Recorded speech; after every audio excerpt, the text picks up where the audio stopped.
All right. Hey, everybody. It is Sunday, September 26th, 2021, and this is Ration Museum Bulletin number 53. I have the wrong titles right from the get-go. So everything is not working right now. There are all kinds of things failing on the computer. I have no idea if this stream is going to work all the way through. I'm going to need to figure this out at some point, maybe get a new laptop or something. But give me 1 second. I'm going to try and fix...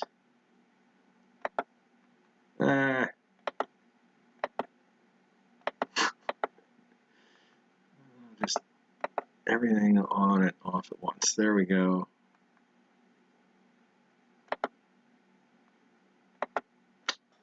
Oh. Yep. Okay. So now that's right. I can't see chat, so I'm trying to figure that out. I can't see chat at all, so anything anyone is saying, I have no idea. I've been trying to fix that for the last couple minutes. Oh, good, I'm freezing. Good, that might be it. I don't know. All right, I'm unfreezing. I don't know. Honestly, this may have to be a cancel. I hope not. If so, I'll try and rush through mail call. But if this keeps on freezing up, and if I can't figure out chat, I don't know. This poor laptop's held it together for 6 years, doing all kinds of stuff, but might be on its last legs. It's at the point where I opened Chrome 4 minutes ago now. 4 minutes ago, still hasn't loaded. I can see that it's trying to load, so it's not like did it load or not. This streaming software loaded and crashed a couple times. I had to reboot the computer. Anyway, I'm about to dive into mail call without even telling you guys. All over the place today. Let me just try and get chat up on another screen. I mean, on another computer. Got the little tablet I use for typing everything in, and that might work.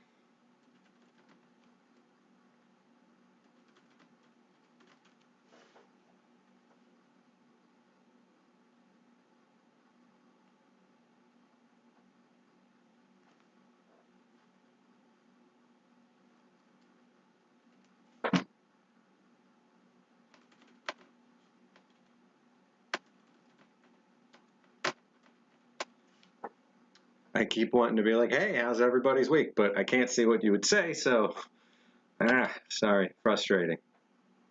Oh, and then I can't do this because then I won't see any chat from anywhere else. So, it's been 2 weeks since we've all got together. I picked up another set of film props, and I have a whole nother set of film props coming in the mail.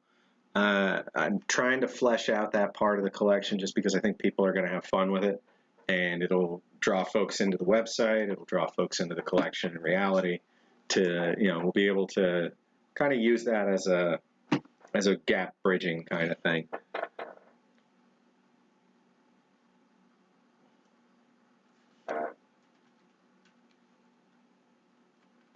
Okay, fingers crossed that something works for once here. I don't know what's my account info there. Okay, I won't have anything anyone said up until this point, so apologies for that. Before I got everything running when I was in the other chat, I saw a couple people talking, so from memory, I'll say hello to Corey, I know you're there, Yossi, I know you're there, Bus Stop. That's all I saw. So anybody else say something and I'll say howdy. Because like I said, I have chat working now, but I have no idea what was said up until right now. And actually, I have no idea if you guys can even see me or if this streaming is working at all right now. So that's a fun extra layer.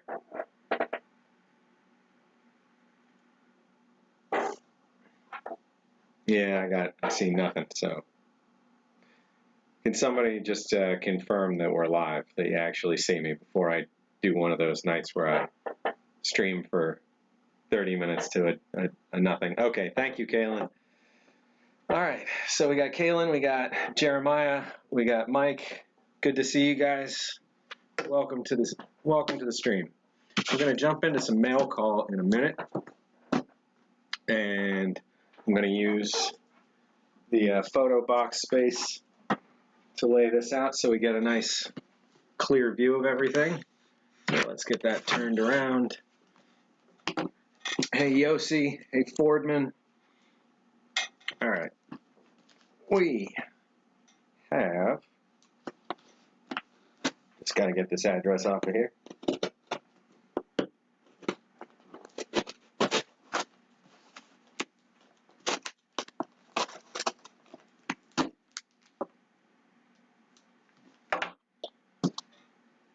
We have a fun looking package there. No, don't do that.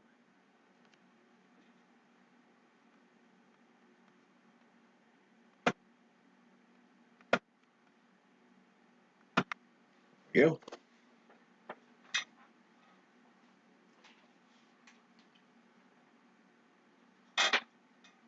So it was very well marked, and as you can see, to take care of this, and as you can see, the post office, smashed it a little bit anyway. I think the box took all the damage. We'll find out. I don't think there's anything too wrong here. Oh, hey, you're welcome, Mike. Glad you got it. That was a, oh yeah, one of those canned hamburgers. Definitely post your results somewhere. Send me a picture, or if you make a video out of it or anything, let me know where I can see that. I hope it's edible. I haven't had one of those from that set in like 5 years. So they've been kept with everything else, and you've seen me eat all kinds of stuff, 20, 30 years older than that, that's been in this room. So, or in the same space where the rest of the collection is. So should be all right. All right, so let's get this open.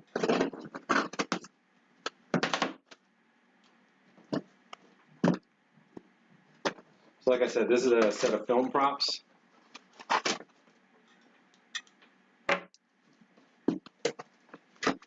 Does anybody want to guess what movie it is? I know I told at least one of you, but before I go too much further here, let's see if we can get some guesses. I want at least 2 guesses before we continue. Come on, Mike, Jeremiah, what do you guys think's in here?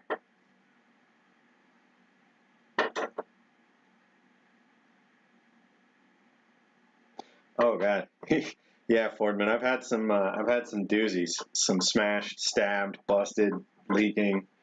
Oh man, all kinds of interesting things happen. Every time I order something that's has any level of importance to it, I just tighten up until it gets here, because it's not over till the box is open. All right. I guess nobody's gonna guess, so we don't get 3. That's all right. So this was from a World War II movie. Hey James, welcome. Good to have you here. So this was late 90s, World War II. Any guesses with that information?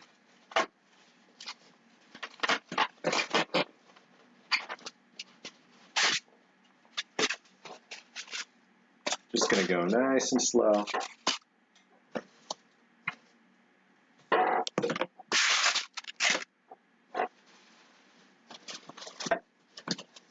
Looks like they did a good job putting all kinds of foam around it.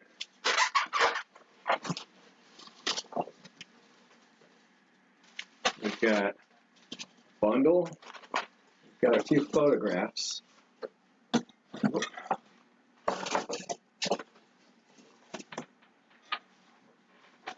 These photographs were also props in the movie that ended up in the same space. If anybody wants to venture a guess. Foreman was going to guess Full Metal Jacket. Yeah, the era and the actual war were a little off, but No, we're looking at late 90s. Hold on one sec, guys. All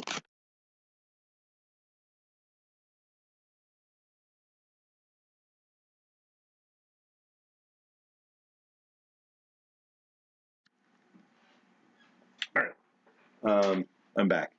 So, Schindler's List, close, but no. Hey, we got a correct guess out of Jeremiah there. These are props from Saving Private Ryan.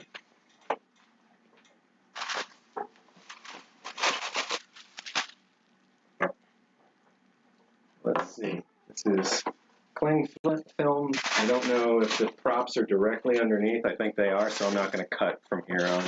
I'm going to slowly unwrap.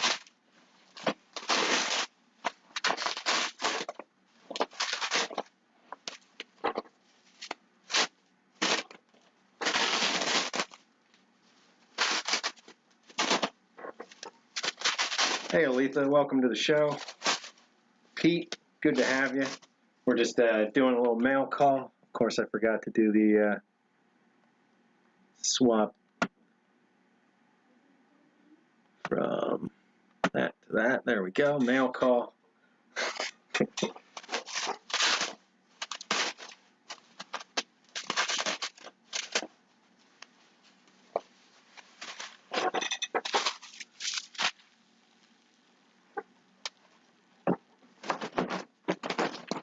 Oh, a little junk on there.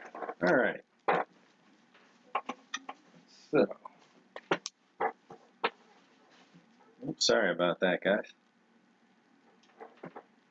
Try and get the camera stable. All right, so let's see what we got here. Now, I was warned that the cans were either eaten on set or not part of what survived. I'm looking at some staining on this box, and I'm thinking that maybe the cans that they had in there leaked or were starting to bulge or something, so they got removed. But I haven't tried to screen match these, or anything just yet. So, each of these has its inner box. Let's be careful of that.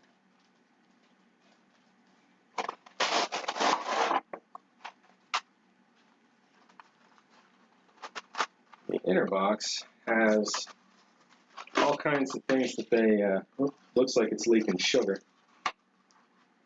All kinds of prop versions of, inner contents. Let's see what we got.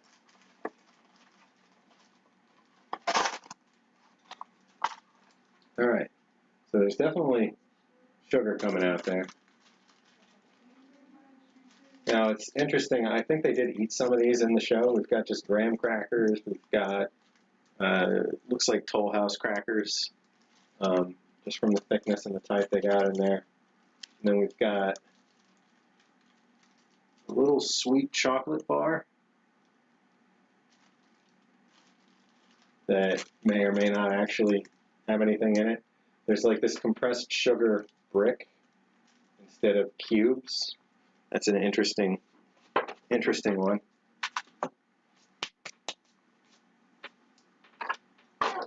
See, we had a couple packs of matches that they had actually made up.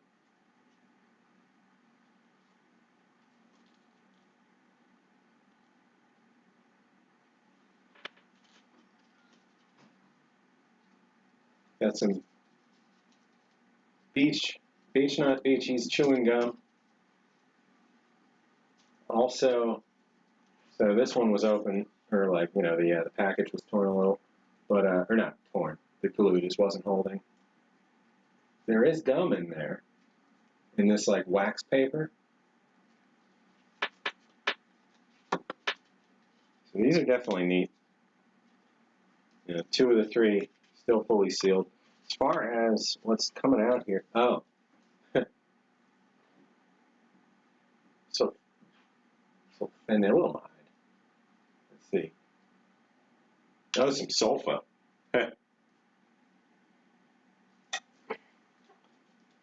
So I think that's what's leaking. But why would they have actual sulfa which is I think what this is, as a film prop. That's interesting. Any guesses there? It's all over the place. Sprinkle evenly over wound. So, may not put that back in the box. Let's take a look at the other one.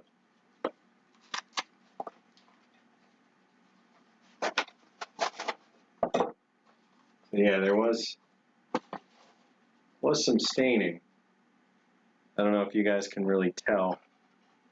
There's a darker portion to this, and then the same with this inner box. Yeah, you can tell that it's darker where it looks like it leaked.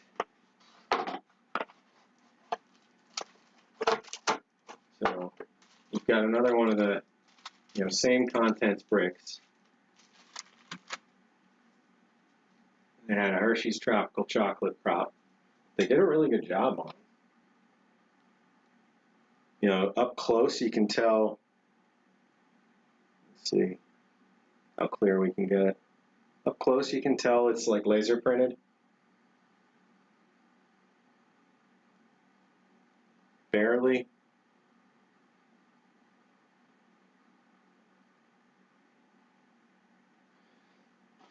I mean, it's definitely, definitely reproduction.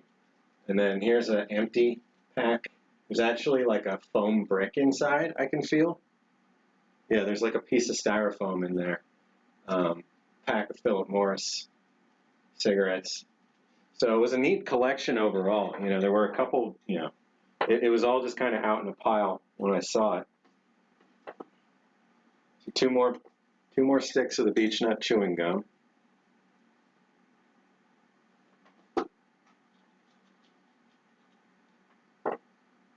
The malaria matches.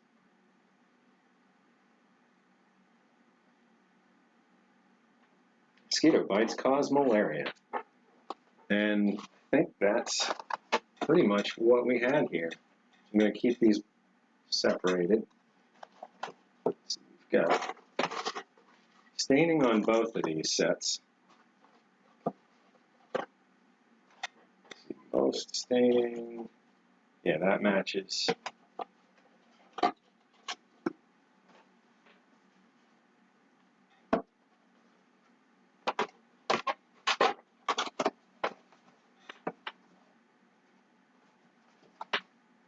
Let's see.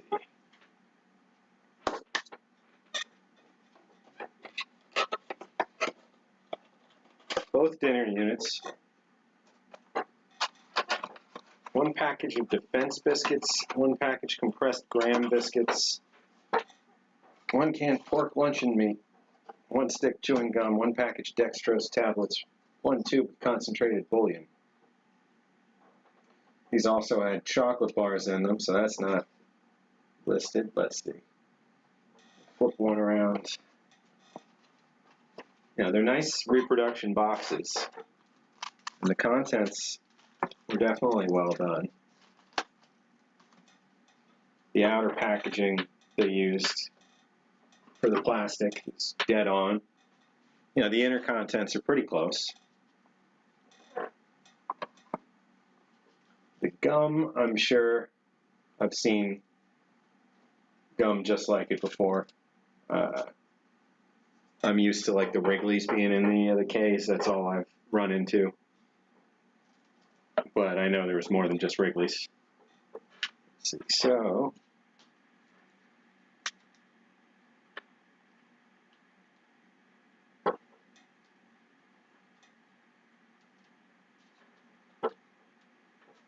yeah, this packet of sulfur just seems, one, real, two, out of place.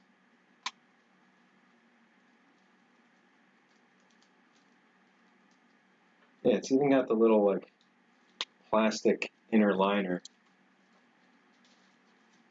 It might go back together if this was in place. Not sure, but yeah, I definitely don't need the contents of that to stay there. That's here. We'll figure that out. But That just seems like it was an actual item mixed in among props. So the pictures, I think, were from when they went into an SS officer's house and were looking around and found pictures of him and his family. Oh, no, this is different. That's got it. So these pictures were, I believe there was a German officer, or German, not officer, just a German soldier trying to beg for his life, or basically convince whoever had him at, gunpoint that he was, just a regular person. Here, look, I've got a family, that kind of thing. But I'll have to figure out. I mean, these two things were pretty much just extras with the ration stuff. This I just got to take care of. It's just sprinkling sulfa everywhere.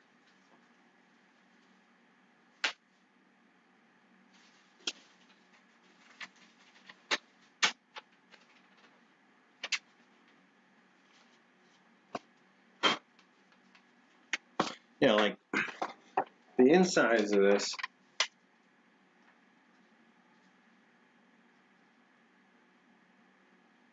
Let's see if this can focus. Yeah, it says patent pending there on the inside of the glue, and the tape portion of it looks very old, yellowed. So I don't know. This could be original. Maybe it was for the film, but I'm not sure what they would have put in the packet.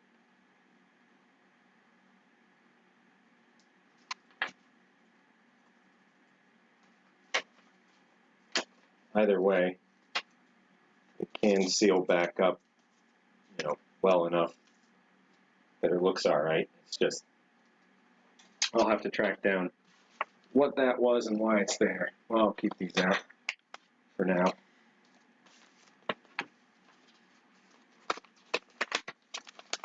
Hey, Smitty, welcome.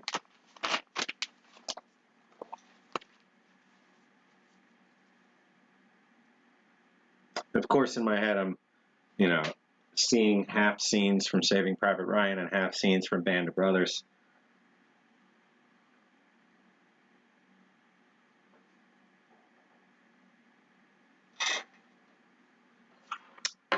Forbes and Sandy needs to find a reproduction of the World War II canteen he carries in the woods. Why would you need a repro? There's a billion World War II canteens out there. That's one of those things you can just get, like $15. Like, well, maybe it's gone up, but last I checked, you could just find World War II canteens. Every now and then, like a whole pile of them surface too. I know Bob had been attached to some finding last year of bins and bins and bins and bins of those.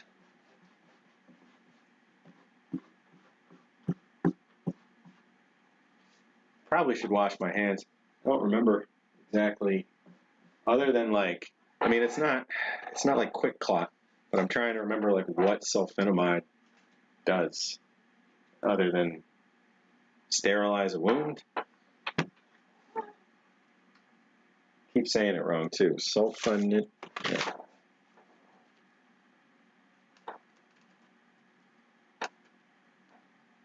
Sulfanilamide.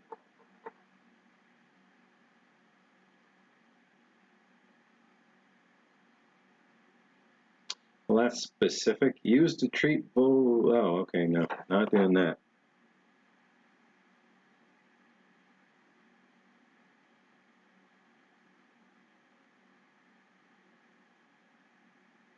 Yeah, just anti-infective.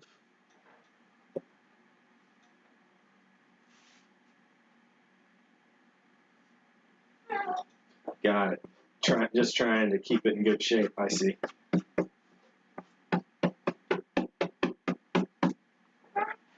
Look at all this stuff.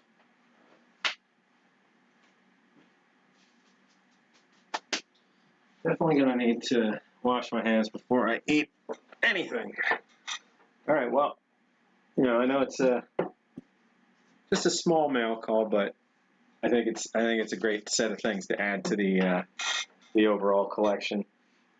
I think I'll probably keep all this stuff separated at this point. No sense boxing it all back up together, pressed in. I mean, I can bag it or box it or something separate, put it in with the rest of the film props.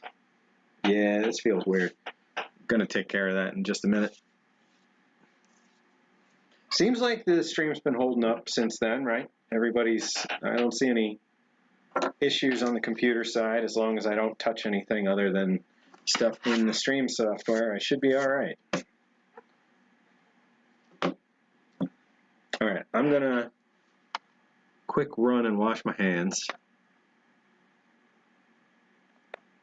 Then we'll do a good chunk of cataloging, and then we'll wrap up with a meal around 6 o'clock. So it's going on 4. We should get 2 hours in of shooting some stuff for the collection. We're going to go through all the civil defense pamphlets and just lay them out and take a quick shot of the front and back, just to get a record of all of those. At some point separately, I'll probably want to scan them all, but for now, I'm just gonna shoot quick pictures of them and get them cataloged, because then we can, ask folks to keep an eye out for ones that we don't already have, and grow that collection. Because right now, it would be too much to ask to just, or I mean, it would be almost impossible to get back to folks in time if people were, looking at every civil defense pamphlet and saying, do you have this one? Do you have this one? Do you have this one? Because there's a whole ton, 50 or 60 that you see the same ones of that pop up all the time. And then, I'm looking for random, few and far between kind of finds. So I'm gonna put you guys on hold for just a minute, go wash my hands, and then we'll dive in on that. Oh, and I do need to check the Kazakh ration thing and figure out how I'm going to cook it, because I didn't think about that before I got this far. So, all right, give me 1 minute. I'll be back.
Alright, I'm back.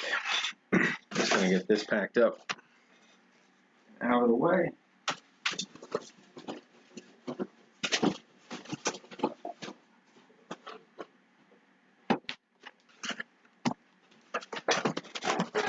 I do appreciate the effort that the seller went to pack everything.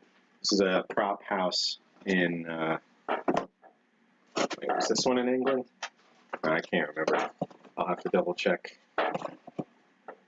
No. The ones that are coming soon, they were shipped over from the UK.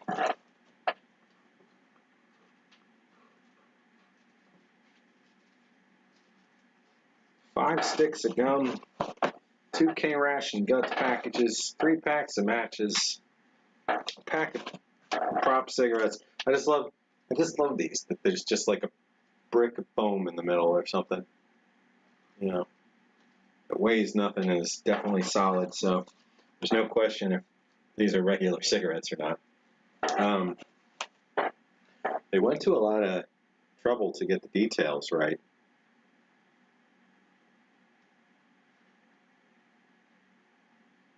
Let's see if we can get a better. That's a hard thing to get a shot of.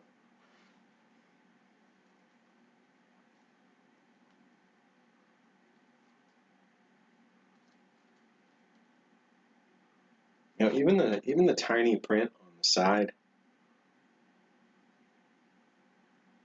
is printed clear enough to be readable.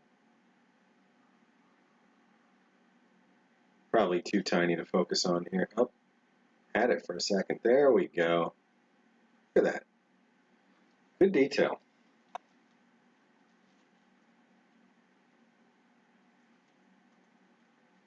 But like I said, definitely has like a block in there. And then this Hershey's bar might be an actual bar of chocolate in there. Might be a piece of wood for all I know, but it's sealed for right now.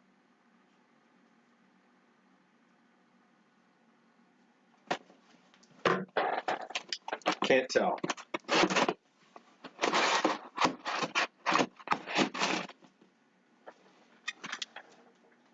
All right. We'll get that into the prop collection.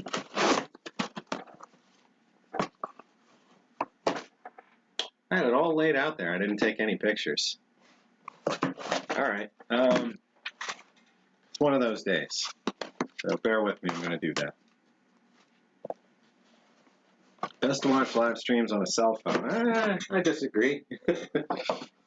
I hate using the chat on there and having the picture be the size of a postage stamp. Isn't that fun? But sometimes you gotta. I understand. You know, that's not always an option to watch on something bigger.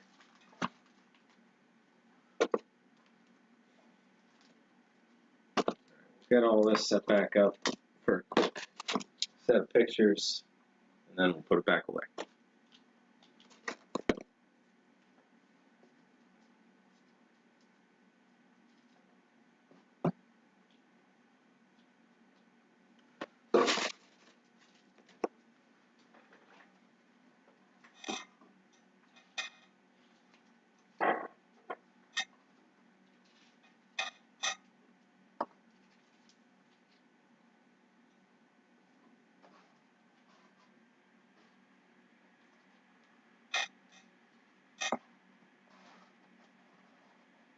All right.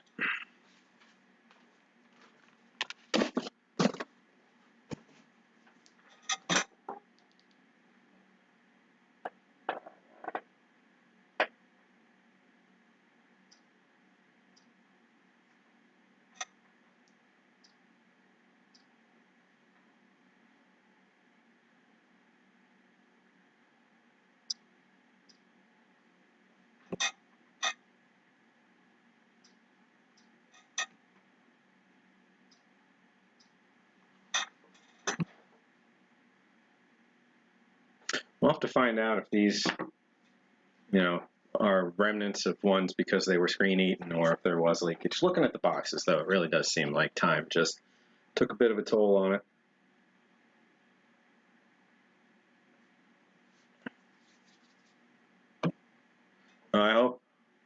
I hope the grain was on your end, to be honest, Fordman. I don't know. It could be here. I'm in a basement on Wi-Fi, so the quality could be going up and down. Plus, I'm using the same Wi-Fi for this other camera over here. But that seems to be moving or staying in sync. So here's hoping it's coming through okay. Well, there's always Restream in the mix now too, because we're on Twitch and YouTube. All right, so got a couple pictures. Now I can box that up, and then we can jump into photographing some civil defense books, pamphlets, and booklets, pamphlets, leaflets, books, etc.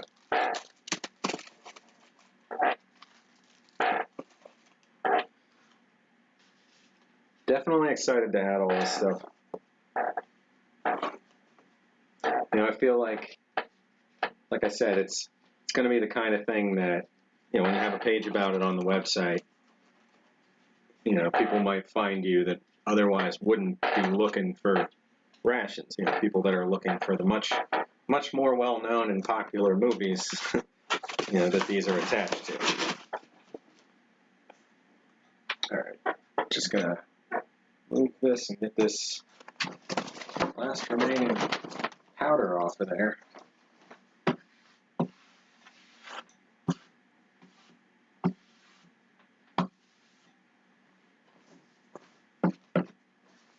Now my hands are covered with it again.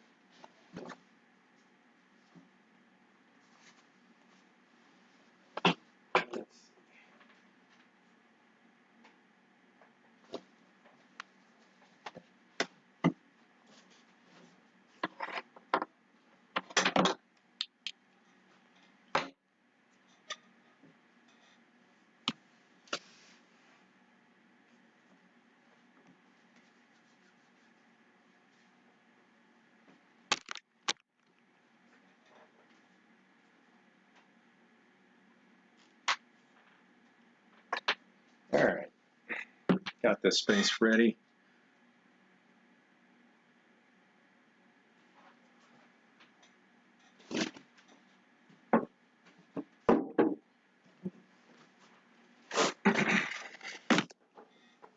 Almost want to have a box to shift these into as I go.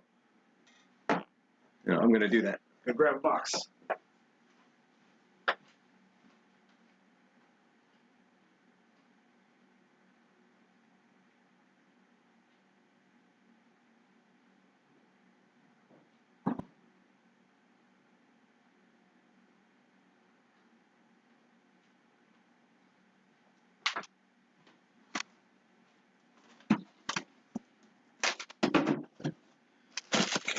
This one, send over this way. Hey, look, you get a bird's eye view of everything.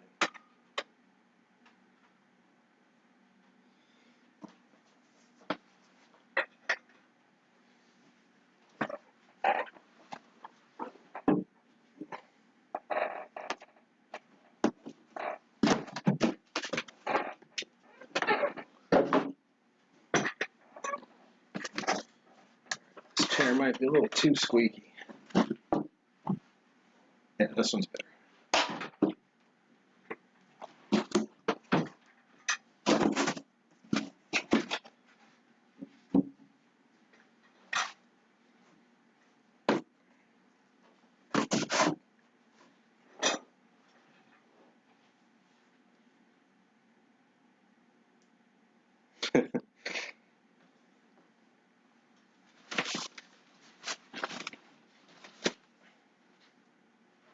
At first, one of these lights didn't want to come on, and it was the one I just bought a couple weeks ago. So, everything was on the fritz. Is it like a full moon by any chance?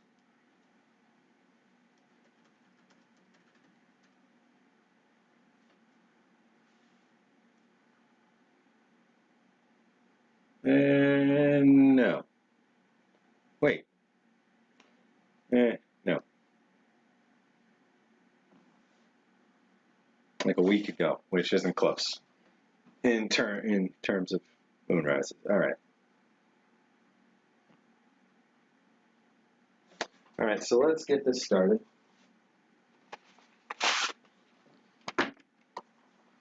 Get the spreadsheet going.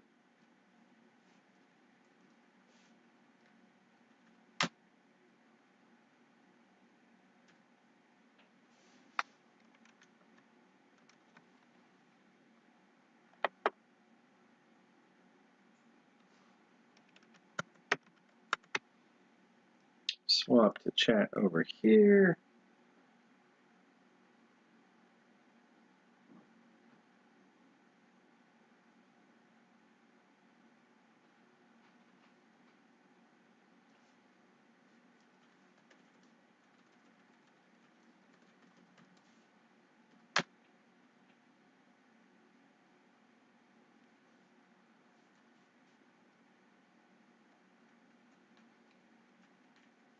All right, moving on to box 61.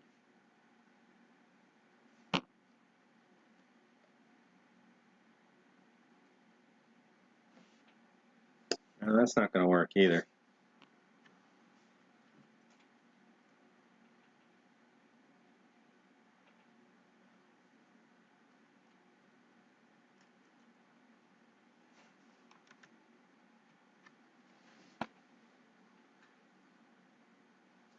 All right.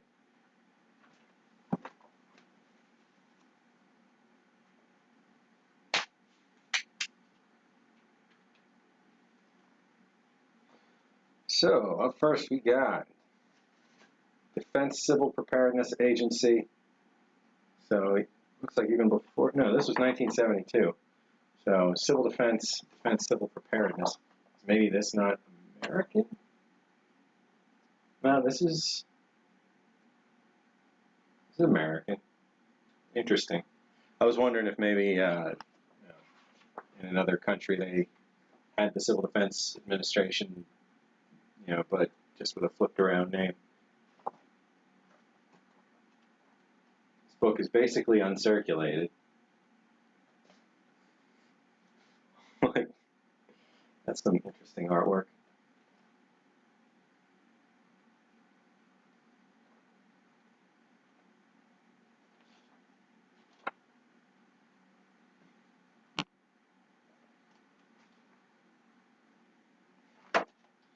All right.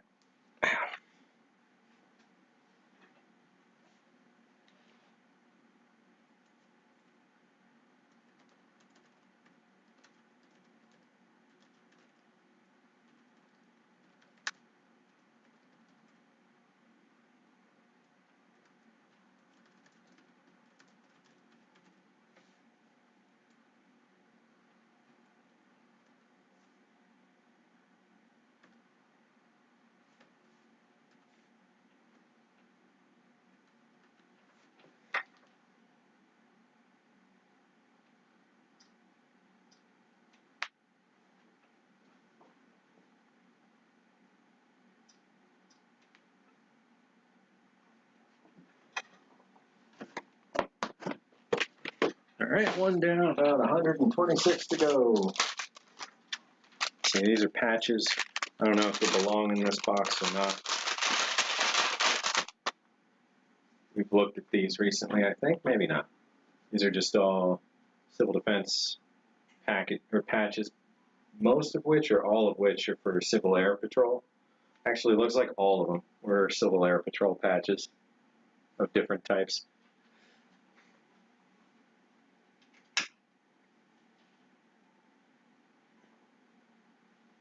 So we've got Texas, we've got Connecticut, we've got Massachusetts, Pennsylvania,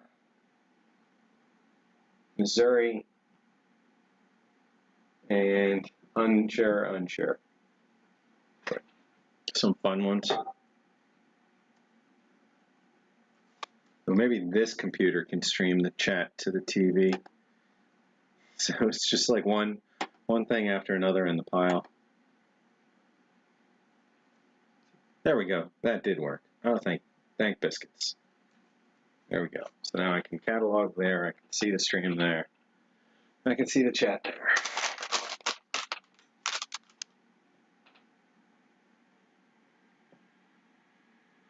You know, there are other things in here that are civil defense related. I'm gonna stick to the books on this whole set.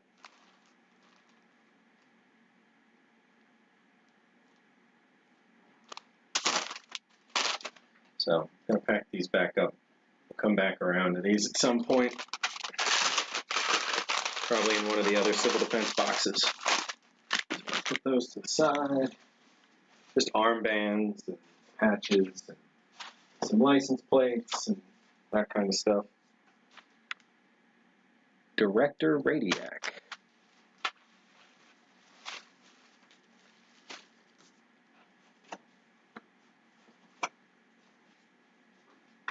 A lot of those.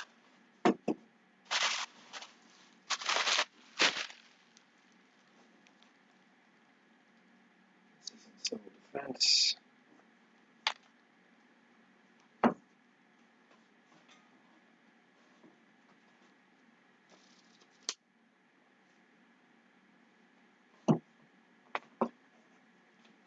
This kind of goes along with all the rest of the stuff in here, but it isn't civil defense. This is an actual Army field manual against chemical, biological, and radiological attacks.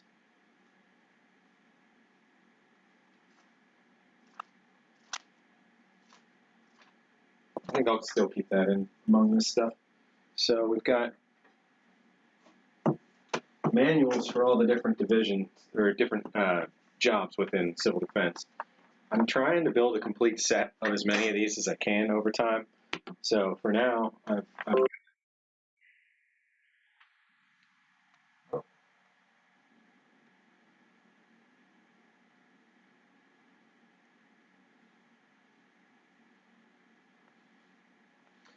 sorry, something just popped up there. So we've got a couple of the generic ones. Oh, I really should have figured out how to turn this stuff off. All right, there we go. Sound off. Everything off. All right, decontamination squads. Got air raid wardens. Got first aid. Fire watchers. Demolition and clearance crews. Auxiliary firemen. Got a couple of those. Messengers. Got 2 of those. Rescue squads. Auxiliary police. There's at least a dozen other jobs that I don't have. There's chaplains of different types. There's nursing staff. There's there's quite a few different positions. I might actually have a little card with a list of these handy somewhere close. I do. Wait, I don't. One of these little things has one. Oh, I think I saw it. So, air raid, auxiliary police, bomb squads, remove delayed action bombs. Yeah, remove delayed action or bombs that have failed to explode to a safe place where they may be exploded without harm. That's the bomb squads. So, like everything that they could break up into individual groups and cross-train across a couple groups so that people, could jump to where they were needed. Made the most sense, for during the war. If for instance, somebody were to, or a town were to be bombed, there'd be fires in people's attics, there'd be fires in public infrastructure, there'd be, unexploded ordnance around town. If this was happening on a grand scale, there was no way, FEMA or the military or anything was going to come in and, help with that in, the time, in time to really do anything about a lot of it. So the idea was stateside, we would have as many people as possible trained up to do, pieces of that overall puzzle, should it ever become necessary. And the Civil Defense Administration carried through until the 1980s, when we started seeing more of a pickup of FEMA. And technically, there is still some Civil Defense Administration remnants here and there. The Civil Air Patrol does still exist in some areas. You know, in a lot of cases, it's been kind of converted into other local things. But this was you know, about 50 years of American history where, you know, just the idea of being attached to emergency action, you know, resolution or emergency resolution as just part of your general volunteership in your community was, you know, was just part of daily life. Medical Corps, rescue squads, nurses, aides, auxiliary firemen, messengers, emergency food and housing corps. I've never found any badges or booklets for them. I would love to, because they're basically the ration folks. Decontamination corps, demolition and clearance, road repair, staff, fire watchers, drivers. Let's see. So that's the set in this book, but there's even more than that. Let's see, I know I had a little pamphlet somewhere that had them printed on the back, but you know, we'll probably find that a little further down. You know, here's another nice example with a whole bunch of the symbols on it.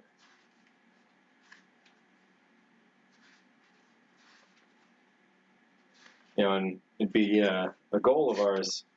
There we go. It's another version of this.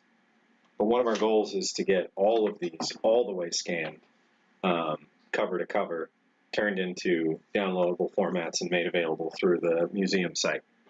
So eventually we'll get to that task among others. Let's see, Kaylin's saying, I bet you'd see a manual for people handling dead bodies. There absolutely is. And then I've even got Civil Defense Emergency Medical Tags. So this is a flip book of toe tags. So you'd put as much information as you could. The transfer paper would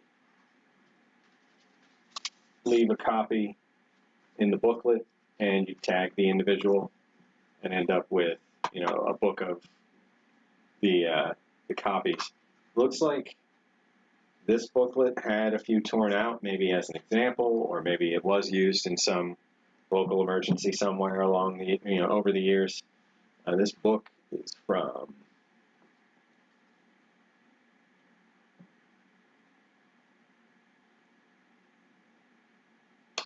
nothing jumping out yet, date-wise.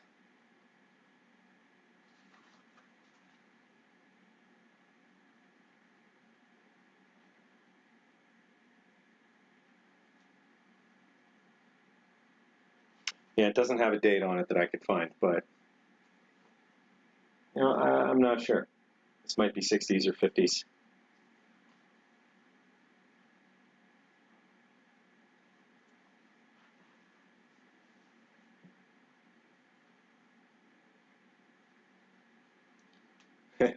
Worked as a flagman for 3 years. Yeah, it's a dangerous job. You know, standing next to the highway or the road surface while people are working and while cars are flying by. It's a lot more dangerous than a lot of other jobs in terms of you know, your likelihood of dying on the job. It tends to. Yeah, I'm getting in the weeds there. All right, so I want to get photos of all of these books, and then we'll go into the next 100 books. These were just some more specific, like this one was just for the state of New York. There's a lot of New York specific extra information in it. And then this one was a auxiliary police manual for New York State as well. And I might have other state specific ones in there. But let's see, we'll get all this stuff out of the way and shoot it one by one.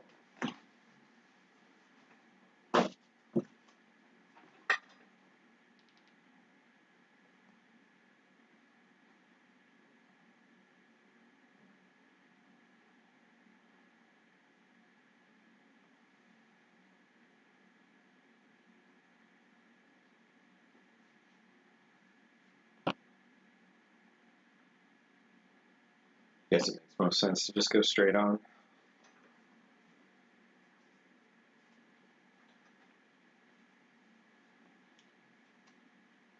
You know, I'm having that, is it seeing all chat or is it not, kind of worry again.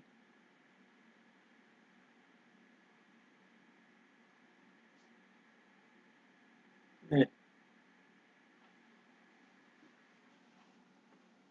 there's anything you guys see that you want me to stop and go through in some detail, by all means, just give me a shout, and we'll flip through.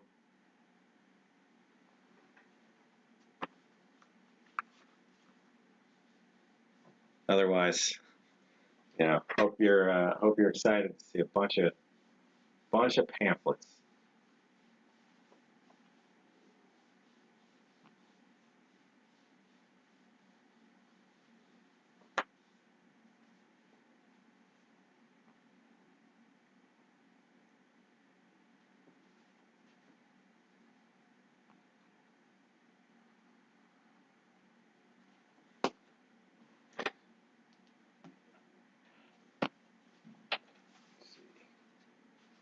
Auxiliary Police, 1942.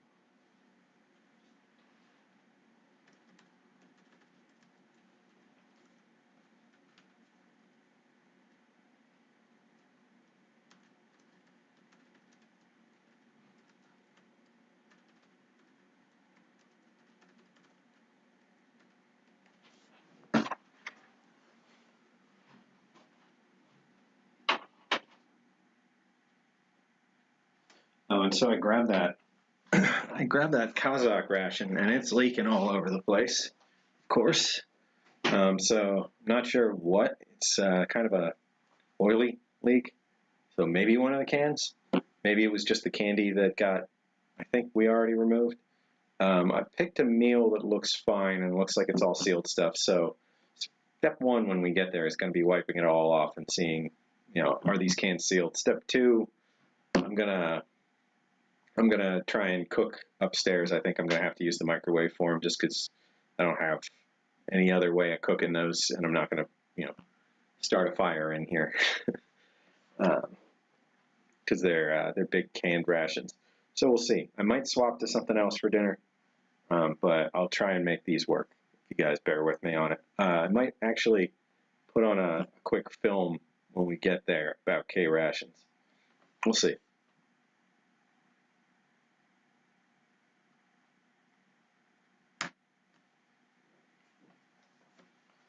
So that was that one. We got rescue squads. Let's see. 1941. Some of these aged much better than others.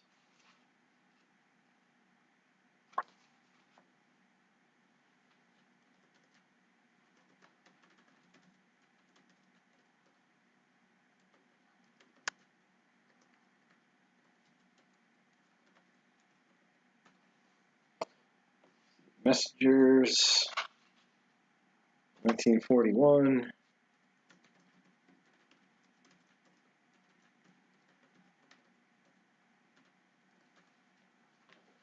Different Messengers book, also 1941.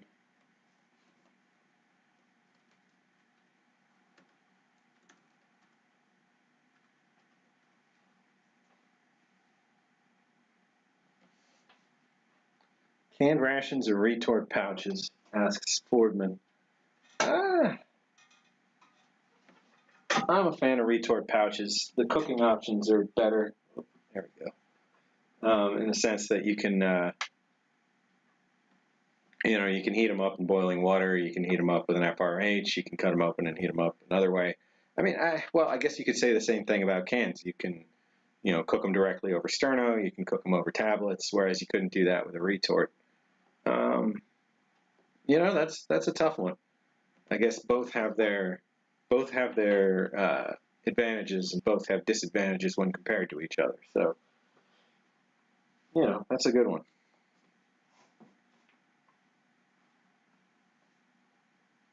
I think personally retort,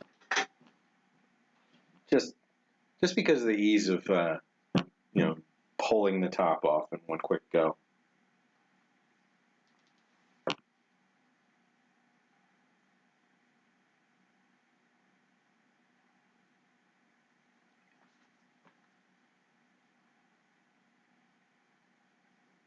Union Electric System. 1941, auxiliary fireman.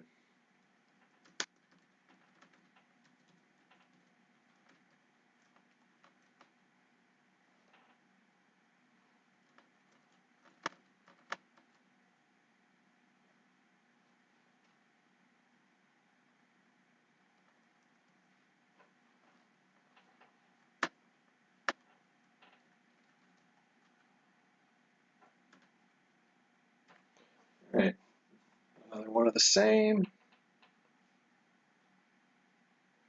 Let's see. What can we do to make that a little better picture?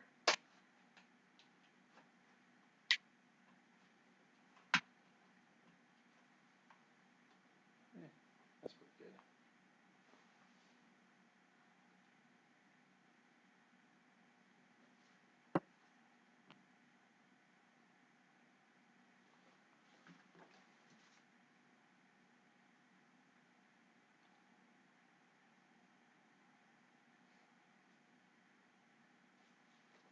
Penalty for private use to avoid payment of postage, $300.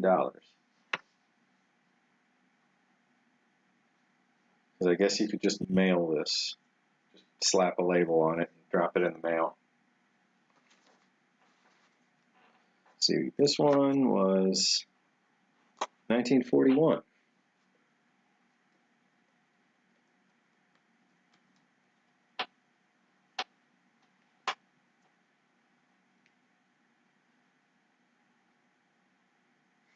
Successfully warmed up canned food in an FRH. I'm wondering if I've ever tried to do that. If I've ever tried to, no, I don't think so. But, I mean, yeah, I guess it would stand to reason that it would work.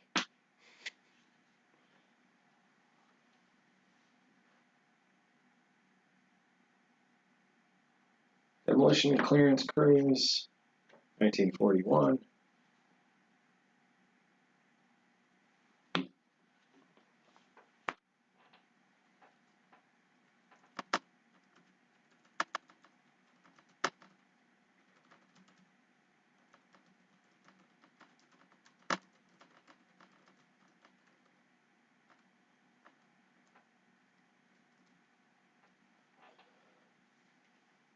Got fire watchers.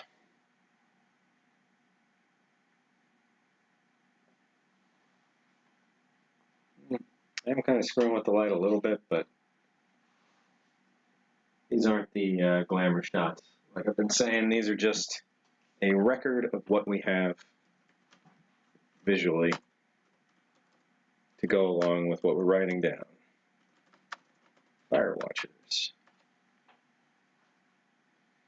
Getting closer and closer to the point where I can actually take all this and build a database out of it, and then gonna need help. Gonna try and make it as easy as possible to submit information about the things in our collection, and then if we approve a submission, it'll go up in terms of like filling in the gaps on information about each of these rations, because it's going to take a really long time to build that database, and we want it. We want to have something way better than the random Wikipedia pages and random pages on 20-year-old websites and that sort of thing. We want one central list of everything, eventually, in terms of rations. And then the stuff that we have will only be part of the database. Everything else that we can find that we know about will, add to the overall sub-site.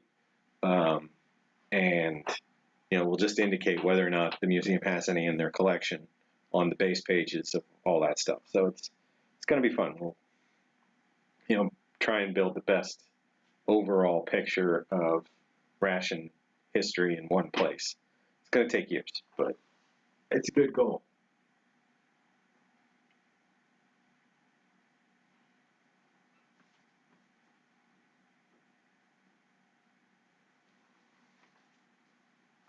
All right, that one's first aid.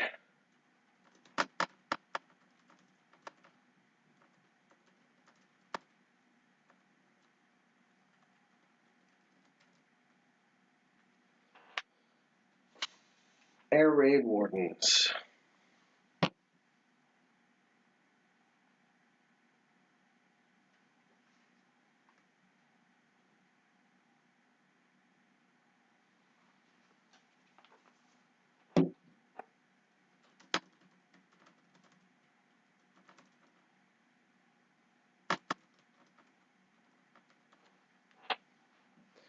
I didn't check the last two. Let's see. 1941. 1941. And 1942. Hey. The Fire Watchers was 42. Got it.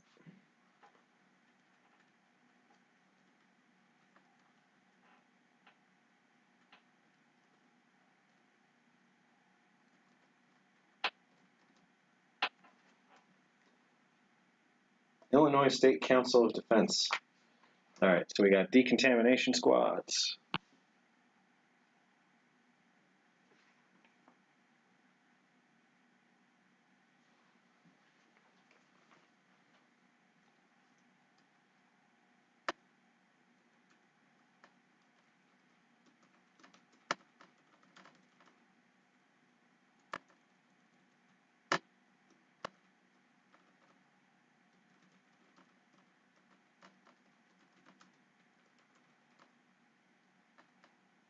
And that is from 1941. Let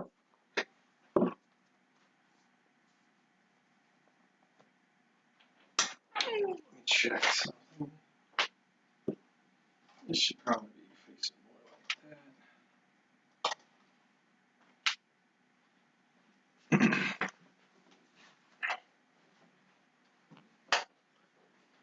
Two FRHs will heat a frozen burrito. Well, that's good to know.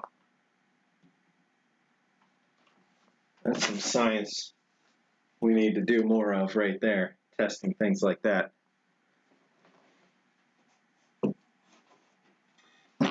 right, let's see what we want to pop in there next. So here's a stack of books. Doesn't really go with this. Bureau of Aeronautics, lofting and layout, mathematical technique of lofting, aircraft tooling templates, construction of loft lines, reproduction of lines, templates and layout part 1, templates and layout part 2.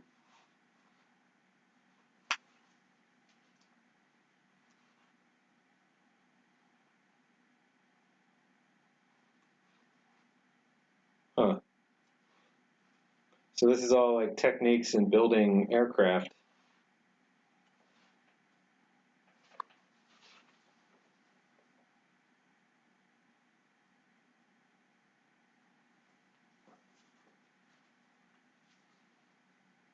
But these I'm going to have to find a different box for because they don't belong.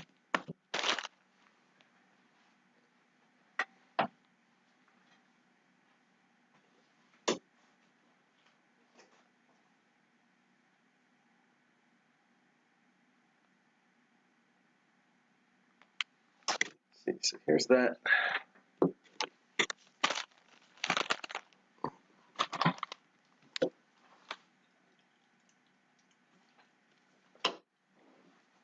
Defense against chemical, biological, and radiological attack.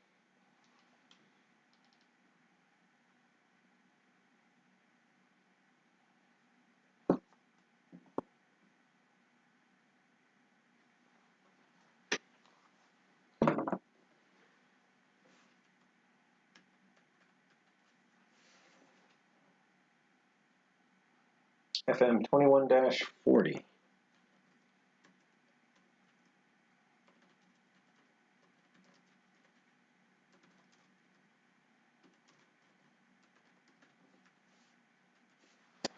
That was published in 1945.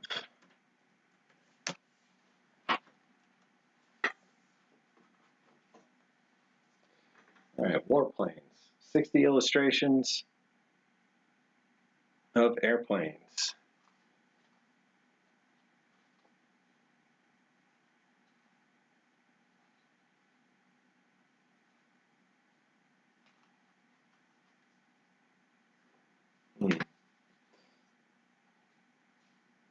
I don't think I'd call this one civil defense either, necessarily, because this isn't one of those, like, how to spot planes kind of books, because there were silhouette books and that kind of thing.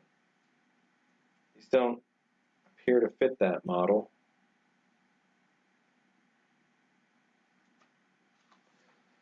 I'm going to put this in the an unknown pile as well.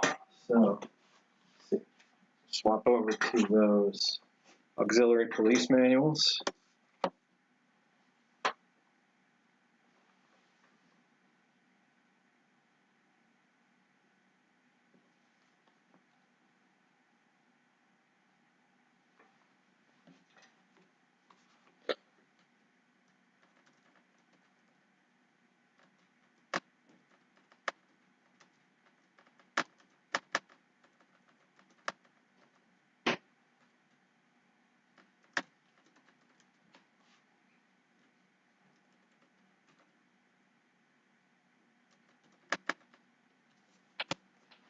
All right, and then we'll do the warden's manual.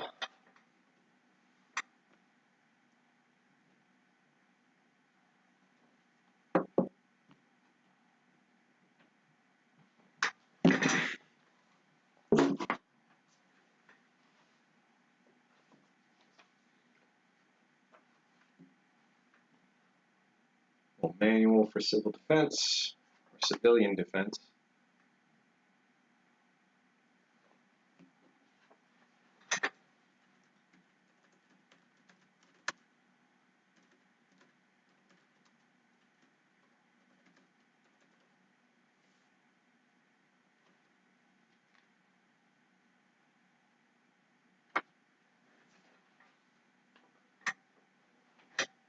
The Civilian Defense Handbook.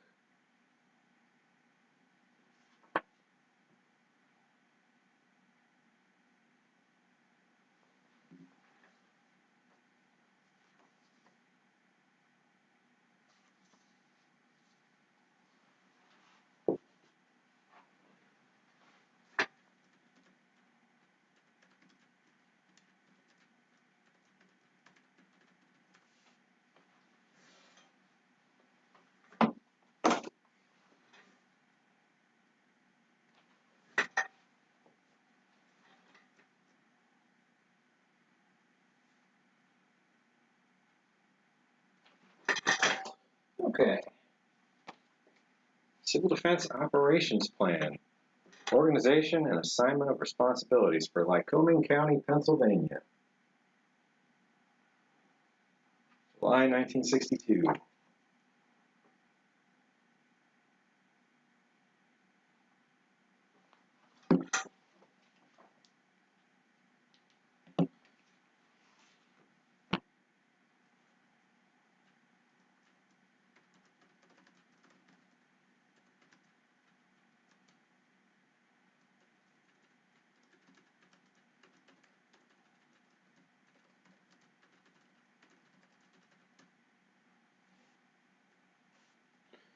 Reprinted in 1963, so that's what I'll put there.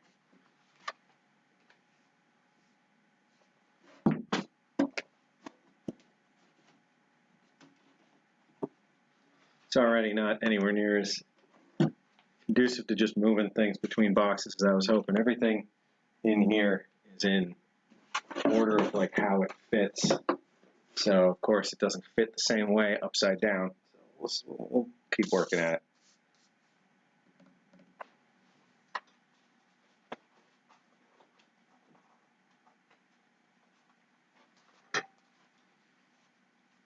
Continuity of State and Local Government pamphlet.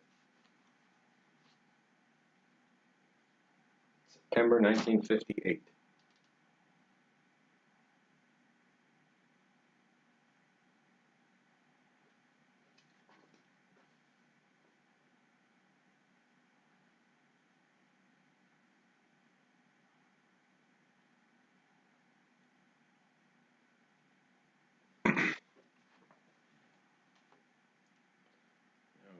Actually, I should probably lock the rotation. Can I? Yeah, the wrong way. Oh. All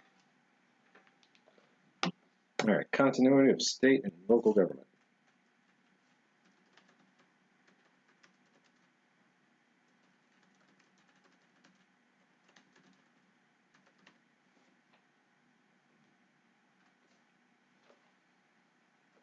All right, where should I start? Island pamphlets. That looks fine. You guys are quiet. What's up? Somebody's got a fun story. How's the last couple weeks been? Anybody try any new rations?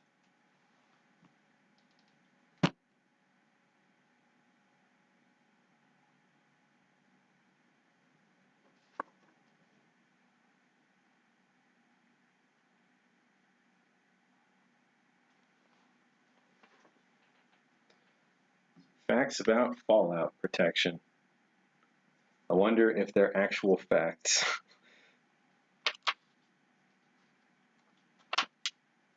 Depends on the era, you know. Early stuff. Some of it wasn't so factual, but by the 50s, we had a lot of it figured out. By the 60s and 70s, they weren't telling people that, you know, they could handle plutonium for a few moments at a time or anything crazy.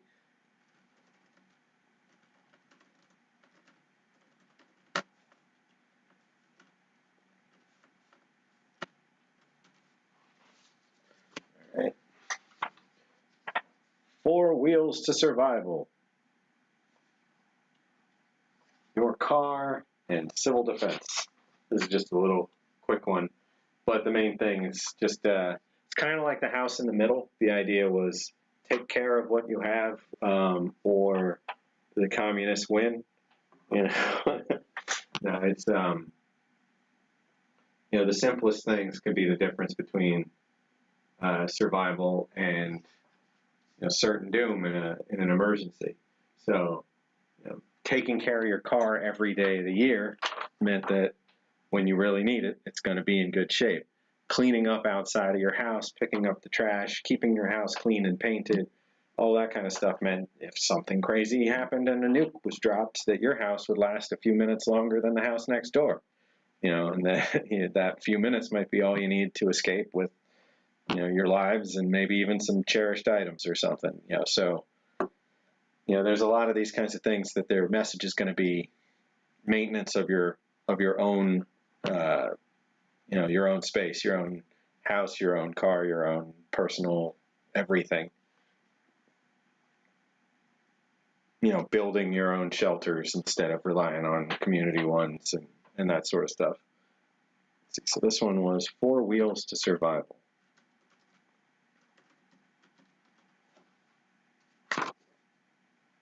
This is 1955.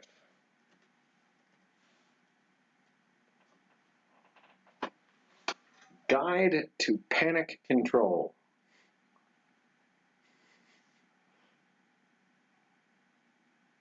Norris Paulson, Mayor, Commander of the Los Angeles Civil Defense and Disaster Corps. So this was LA in 1956.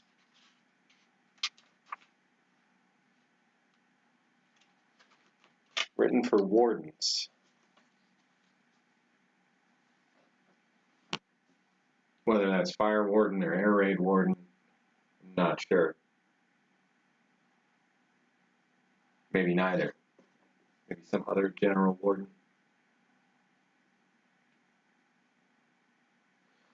Guide to Panic Control.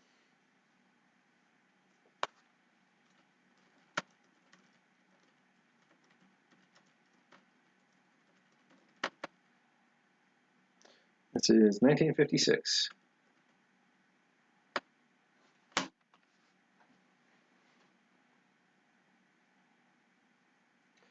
Fordman made a Minotaur macchiato. Wait, mochaccino. Mochaccino. When you want honey. Minotaur stuff is great. I need to have one of those Arctic rations again. I just need a reason, you know.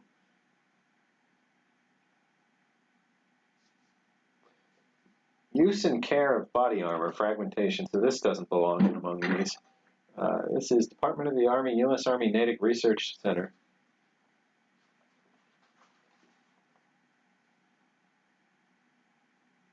Armor saves lives, only if you use it properly. Yeah, so I'll put this in the not part of this collection pile over there. All right, emergency action to save lives. Civil defense pamphlet.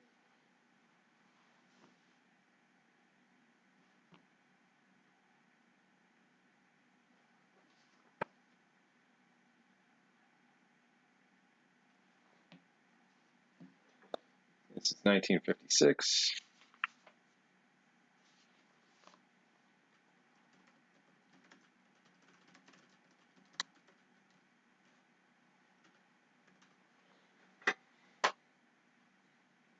Oh, you're going to have a Minotaur ration tonight, Caitlin?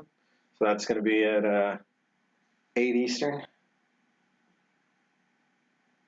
Bert the Turtle says duck and cover.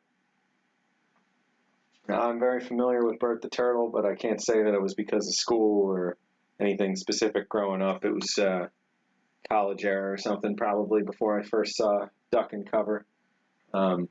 First I ever heard it was a company that made a Mac port of one of the Fallout games in the 90s, or yeah, in the 90s. So when you would start the Macintosh version of, I want to say, Fallout 2, it would play duck and cover for just like a little couple second soundbite. And I always wanted to know what the heck that was. And that kind of started me down a path.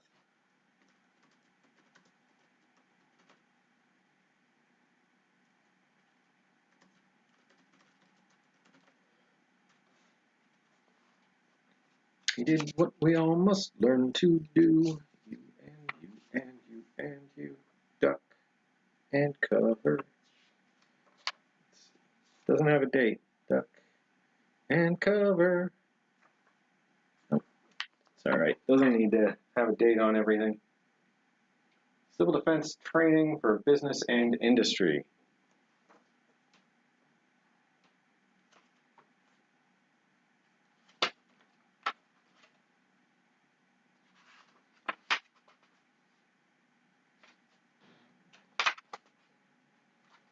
So this is basically asking companies to put civil defense training into their day-to-day programs and to assist the Civil Defense Administration's efforts to, train up the populace.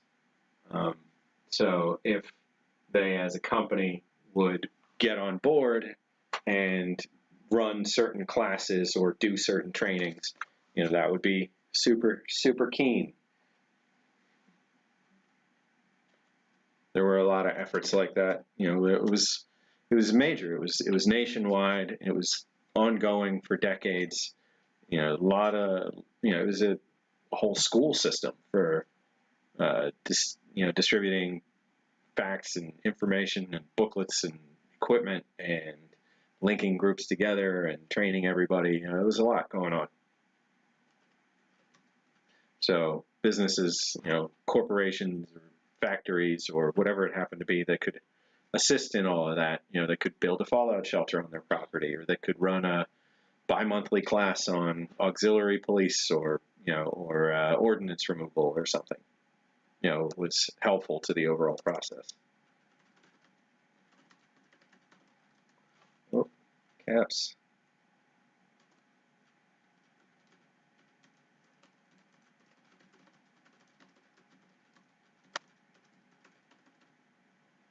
All right, so this one, August 1968.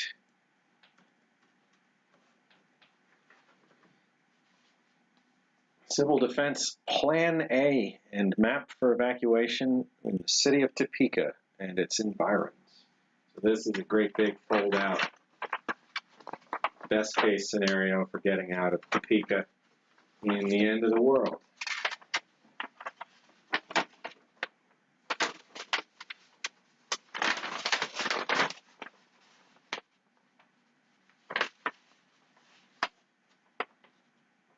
So this map is identifying shelters and the like. See zone number, zone boundary, evacuation route, grade school, junior high school.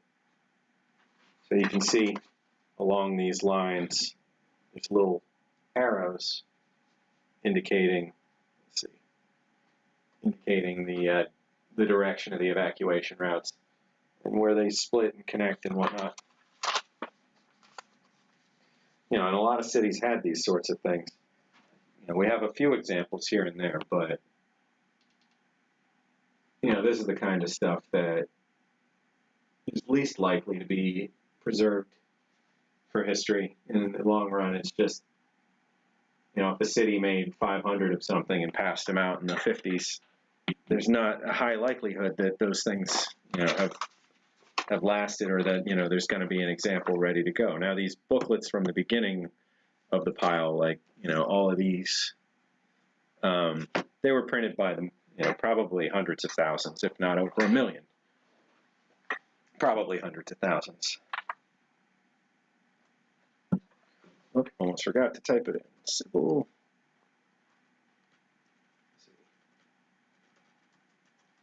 Plan A and map for evacuation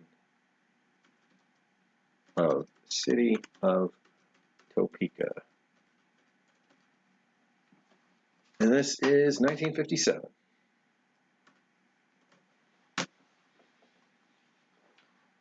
Facts about the H-bomb that could save your life.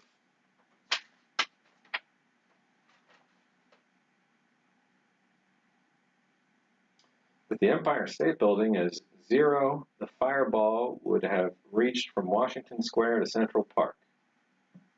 All right, super pleasant, 1952. Oh wait, no, that's a detonation of a thermonuclear device in 1952. This was 1955.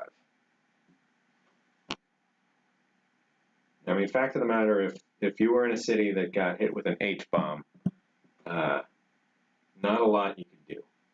If you were far enough underground, you know, it might be all right, but I mean, the destructive force compared to like Hiroshima and Nagasaki is almost incomparable.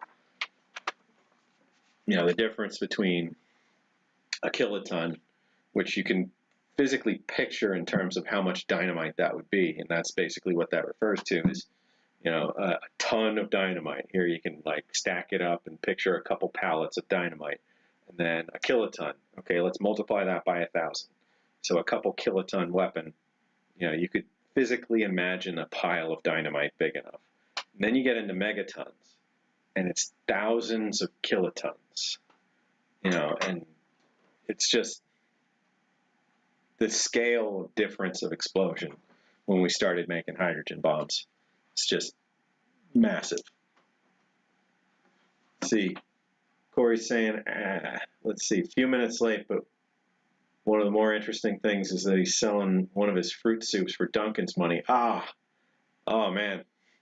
I know folks are always seeking out those fruit soups. You didn't eat it? You're not going to eat it? All right, did I get the facts about the H-bomb? No. Facts about the H-bomb.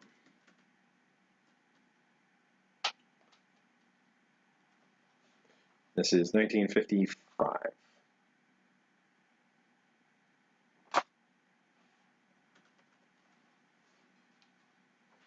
And then this little thing, the real facts about fallout. And it's meant to look like, you know, film reel. Let's see if I can find how this was supposed to fold.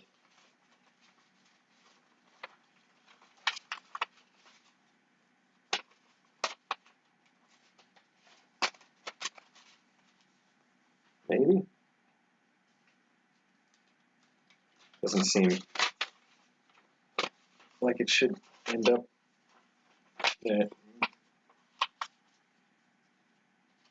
I don't know.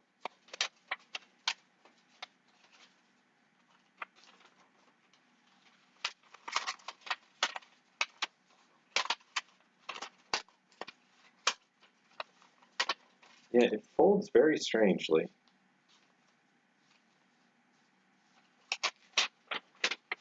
Just don't want to mess it up.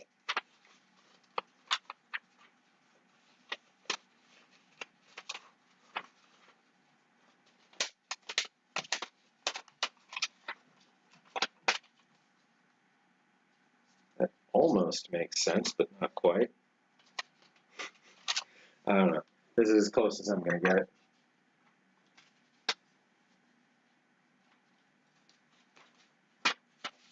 He says before he tries one more time, in vain. Let's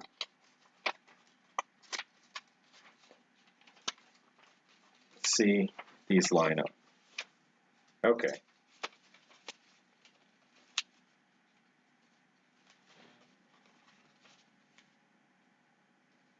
There we go. All right, that's how that's supposed to go.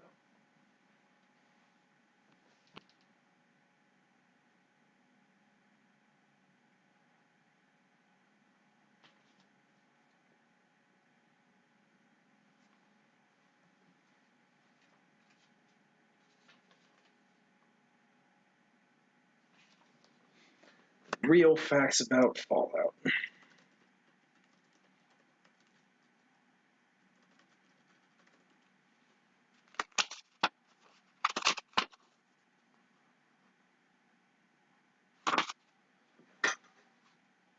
What you should know about biological warfare.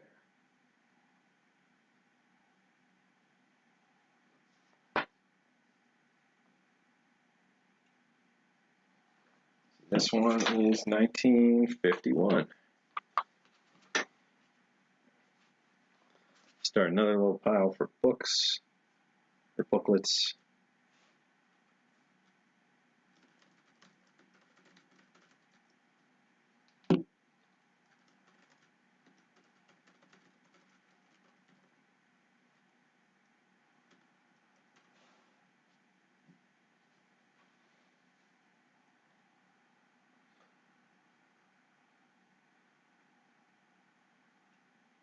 See, got a home repair manual with a copyright date in 1957.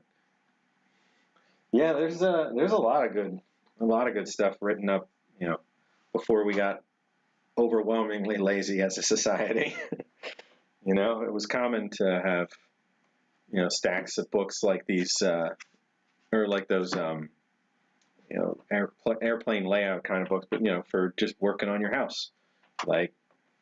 And you would have your stack of reference guides and whatnot. I guess because there was no YouTube, there was no Wikipedia, there was no, you know, online Encarta. I mean, even just having an encyclopedia in your home prior to the 90s was, you know, like a one in I don't even know how many kind of thing. A lot of households just didn't. You know, we didn't grow up with an encyclopedia in the house. We had a lot of books, but not an encyclopedia. So when we got our first digital one, that was fantastic.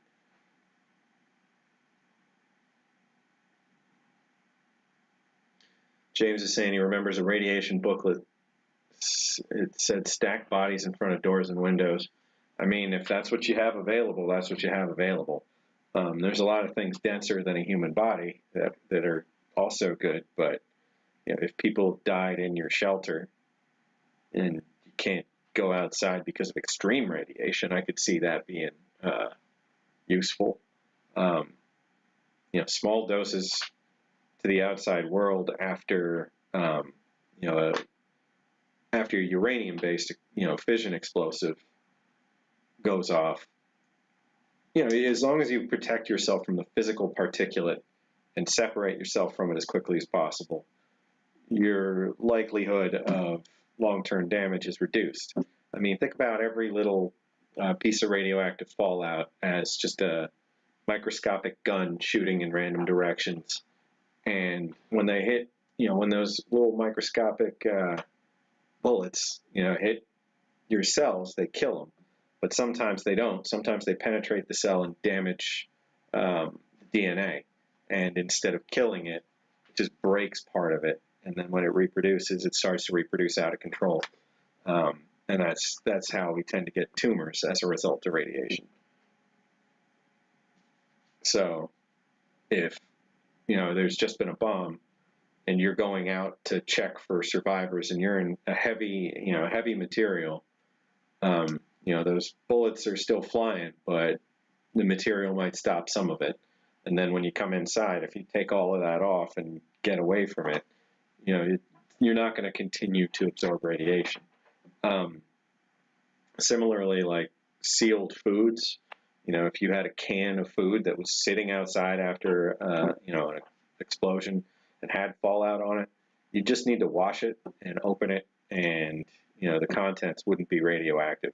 Now, if that can's sitting there in radioactive exposure for a great deal of time and it's continued exposure, new exposure, that can will become radioactive. The actual metal itself will. We'll pick some of it up.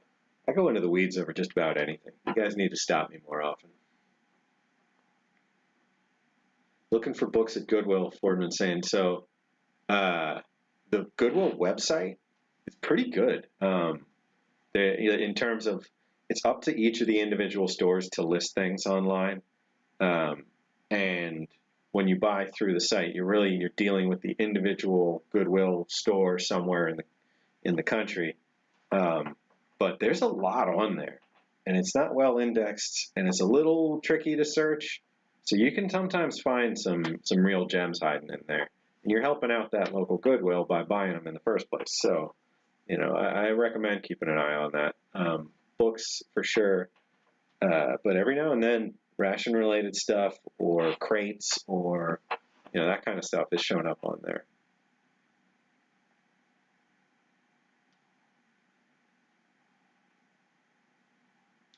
Soldier's Manual of Common Tasks. I think I just saw one of those.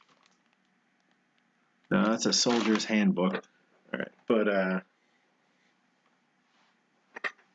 yeah, libraries were definitely a thing when I was growing up too, Kaylin. We would go to the library. That was a whole trip. That was part of a day. We'd go out to Dallas or Bloomsburg, and go to the library. And sometimes we'd get dropped off there while my mom would go grocery shopping. But I think most of the time we'd go along for that too. But we would look forward to it. Me and my brother and sister would look forward to going to the library and swapping out our books and getting new stuff and looking through whatever they had there. My brother was telling me a couple weeks ago, he was just reminiscing about some of these libraries would have, I want to say it was the Dallas, PA library that had the 150 or 130-year-old books and stuff that, they just say, oh, sure, yeah, you can check these out. Thankfully, people took good care of them, but who knows how long that lasted or if that's still going on. Some of those turn of the century kids books were just nuts. All right, we got a plan book for point rationing system. So we've seen those ration booklets. Well, this was for planning out what you were going to spend your points and coupons on, so that you didn't go over and wonder how and why. Yeah, I'll call this. Yeah, this is published by the Manhattan Civil Defense Office, so we'll call that civilian defense. Plan book for point rationing system. I should turn the brightness down on this. Oh wait, no, it's plugged in.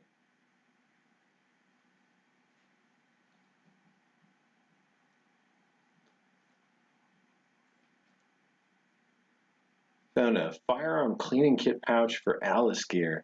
Oh, nice. Let's see. So this booklet was...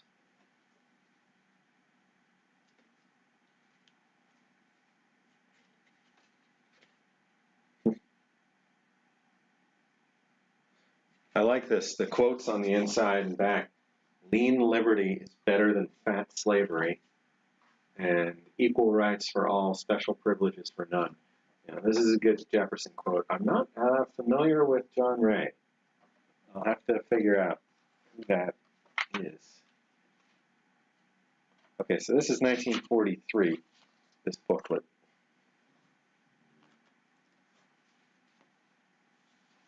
Medical self-help training if disaster strikes. That guy looks, I don't know if I'd try to salvage that one. He looks a little beyond repair. You know, if your triage patient is in 15 or more pieces, you might want to pick another one.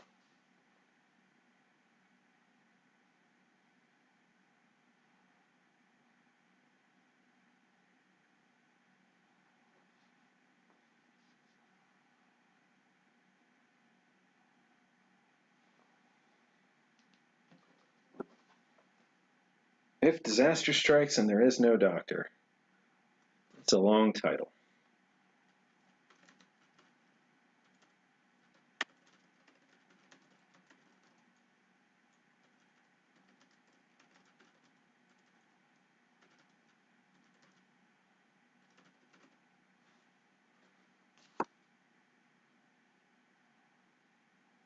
(1967).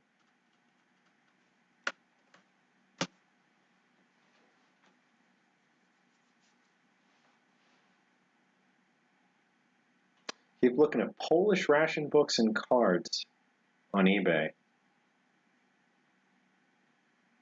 Like from World War II.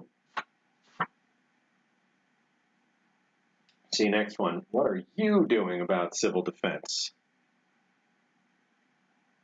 Checklist for teachers, principals, superintendents, parent-teacher groups, student councils, school board members, and civic groups.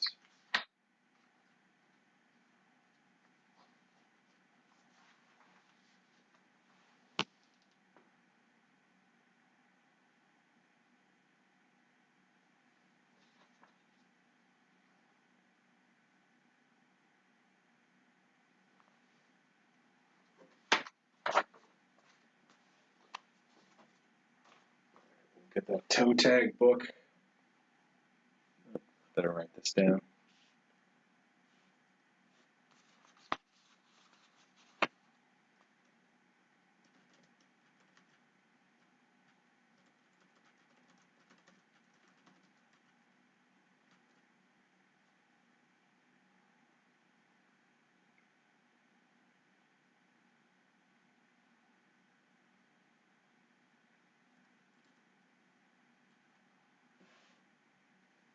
What are you doing about civil defense?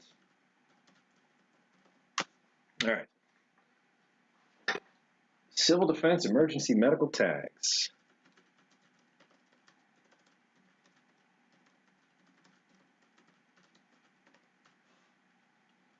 What are you doing book was not specifically dated. Tags booklet. Oh yeah, we checked. Not specifically dated either. All right. So this was a whole mailer. I think I already took all the pamphlets out. Yeah, the pamphlets are out. So this is just the mailer itself, which is a neat thing. Certainly want to keep it, so.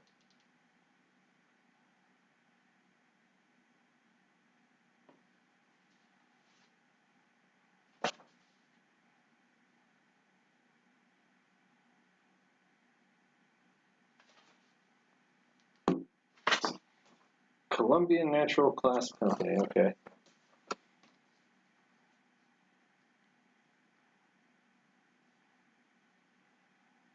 San Jose Civil Defense and Disaster Corps, City of San Jose, California. All your local info. Keep me in a prominent place. I could save your life. All right, so let's see.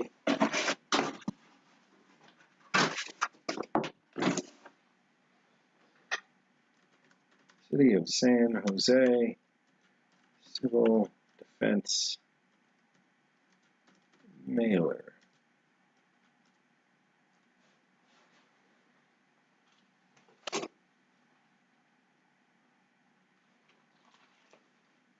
This was somebody's, like, civil defense training. The actual beat up little folder is part of it. You can see the EDGE is Civil Defense Against Disaster, and Extension Service Civil Defense Training Program. So this had a student book. Let's see, it looks like somebody's notes on it as well. But Radiological Monitoring Student Workbook.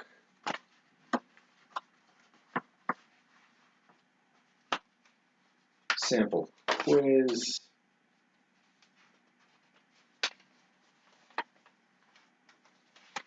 Oh, here's a neat one. Portsmouth Naval Shipyard Shelter is not available to the public at present time. So, some kind of inside scoop on some non-public shelters. I don't know. Just a neat little collection of education materials. Civil Defense Education Term Paper.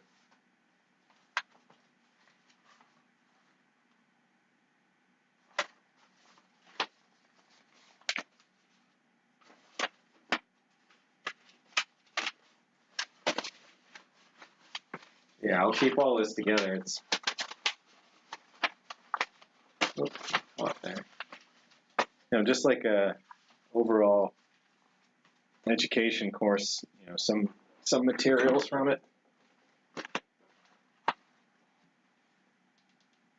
University of New Hampshire Civil Defense Training Program.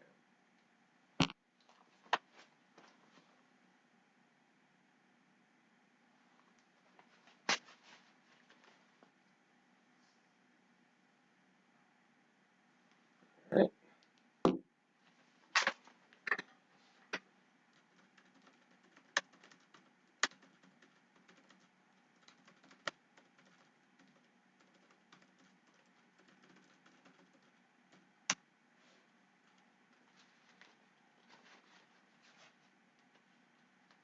(1963).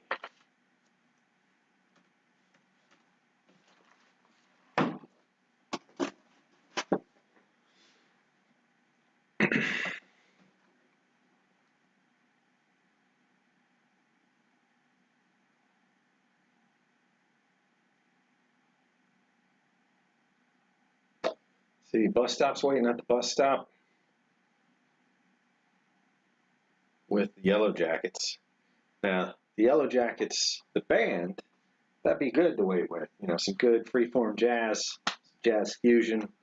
I like the Yellow Jackets, but real Yellow Jackets, that's awful. If the bus stop is near where you're staying, go back in the night, and they're extremely slow. You might be able to take them out. Though Yellow Jackets are generally ground dwelling, or rotted log or something like that, so it may not be possible. Fun story about Yellow Jackets. Growing up, we had a few ground hives over the years at the property where I grew up, and at least one time we tried to burn them out. So we poured fuel into, I want to say it was kerosene. We poured kerosene down the entrance to their hive at night, when they were just very slowly kind of moving around the entrance. Just went up, poured a bunch of kerosene in, took a rag and lit it on the end of a pole, took that pole and leaned it out towards the thing. Before we even got to the hole, that whole chunky yard just exploded, and flaming chunks of, Yellow Jacket nests were coming down all over the yard. We were running around stomping it out, half to keep the fire from spreading and half to kill all the Yellow Jackets. But they had they had stung the crap out of my brother while he was cutting the yard one time. So we had some revenge to get. See, Ford been saying they read that American Civil War military medicine was so bad that severely wounded man managed to somehow survive. Severely wounded men managed to somehow survive because if they'd been given care. Oh yeah. Like sometimes you were better off, not being found for battle time triage and getting treated after the battle's over and locals are trying to help. But Yeah, they had to move as quick as possible. So there were some extremely, extremely sloppy methods. We didn't understand germs, so there was a lot of rampant infection. Yeah, Civil War medicine, not so great. Here's a neat little civil defense license plate. Put that off to the side because it's not.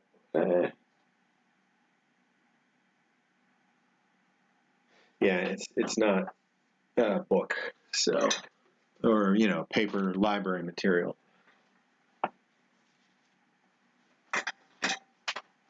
Oh, we got a mileage ration.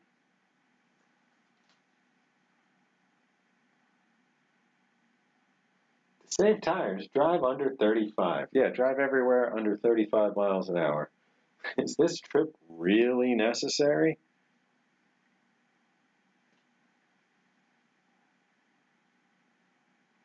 So Class C, you had to have, some specific reason to be able to have a Class C driving permit, or I mean, or mileage. Sorry, this was basically for when you were allowed to be on the road, when you were allowed to get gas. So each different letter meant something different, and the letter C, you could pretty much be out any day of the week, but you had to have one of these specific reasons. Official government or Red Cross business, school official traveling school to school, transportation of 4 or more to a school, transportation of United States mail, et cetera, et cetera. Public health, priest, rabbi, transportation, farm worker. So this was the World War II equivalent. This was 1942 of the essential workers list. If somebody had pulled this out in the beginning of the pandemic, this would be your who's allowed to keep moving around, for right now list would have been right there for you.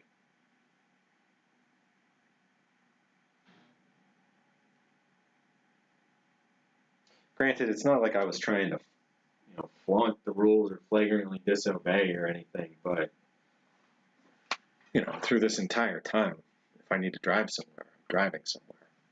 The end. If I need to cross a state line to drive somewhere, I'm crossing a state line to drive somewhere.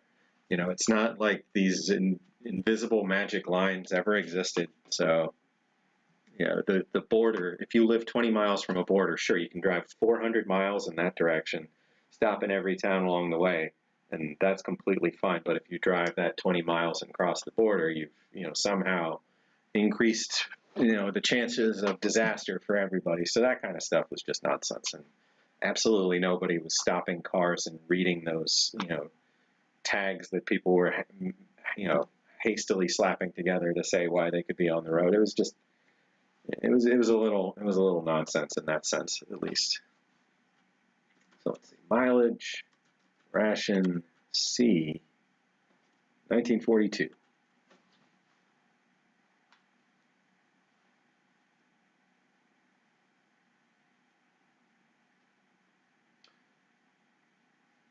You guys talk about Civil War reenacting. I've been to Gettysburg a couple times, not to see reenacting there. That would be really neat. But I was always joking with friends that we should start a pre-enacting group, and pre-enact the wars of the future, and have like people getting together and getting very serious about like properly doing justice to the World War III battles yet to come or whatever, and having lasers and aliens and a bunch of silly stuff. Pre-enacting. So some of these booklets are in plastic, and I'm going to leave them that way. No sense getting them out for right now. But other than it makes it almost impossible to photograph them.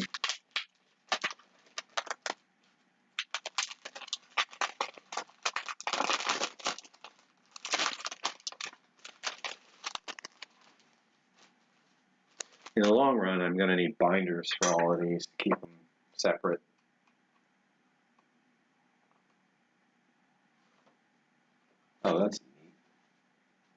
Any of these hazards, let's see.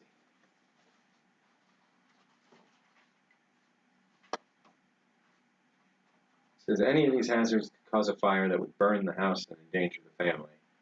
It's, you know, just breaks the entire thing down. A little cross section of the house, and everything's dangerous.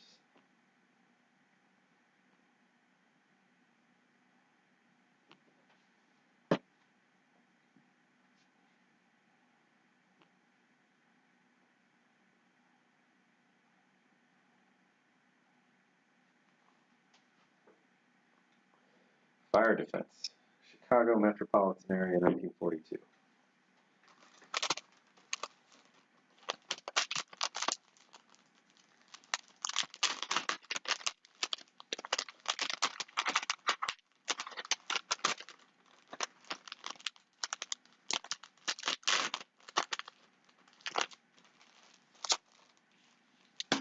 That's a bigger one.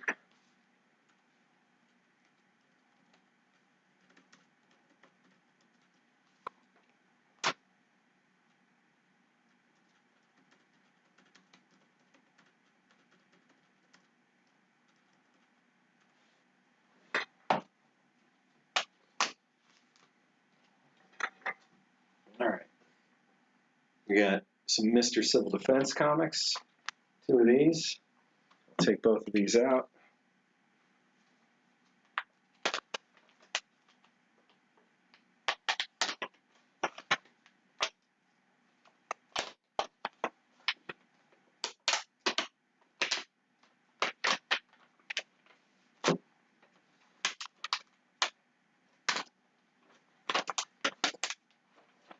Of course, there's like this little bit of tape that I just got to keep out of the way. There we go.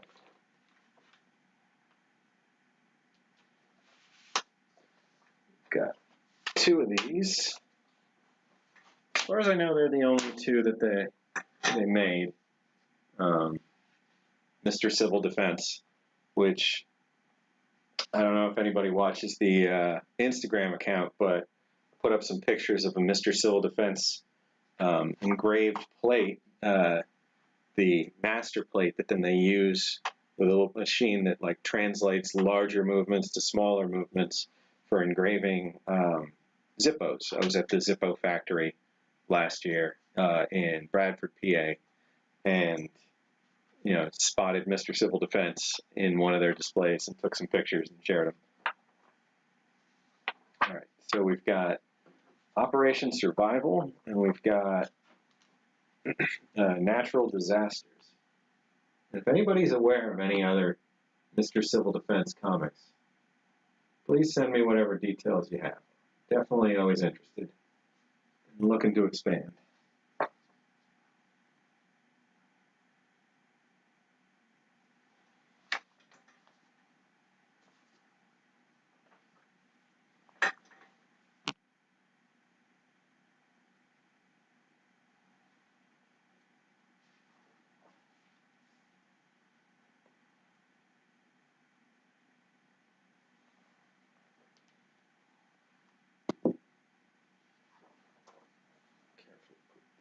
Back.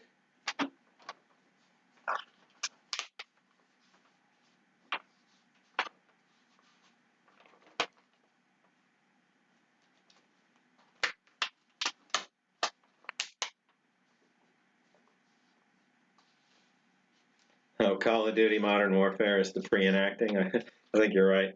There was that one. I haven't played any in a long time, but I remember playing, I want to say it was Modern Warfare 2, which it's crazy, but it was probably 15 years ago now or something already.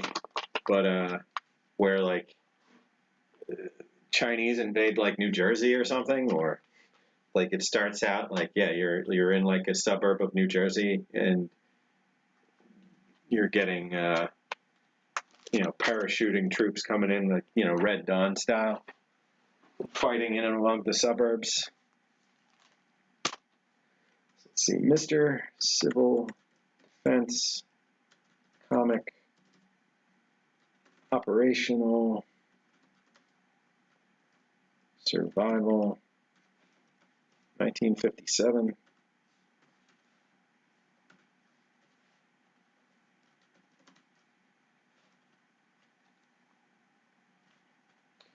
and natural disasters.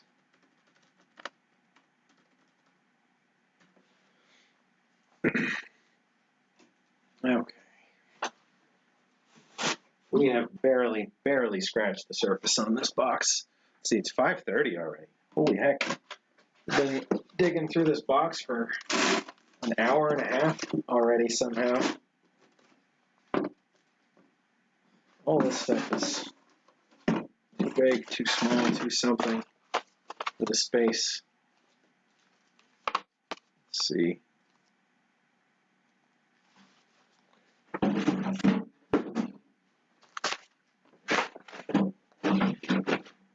Knew this one was going to be awkward to go through the box.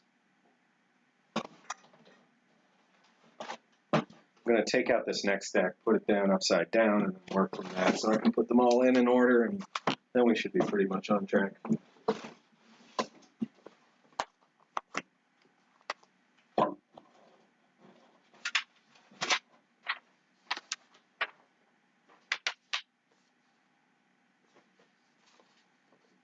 These are not civil defense.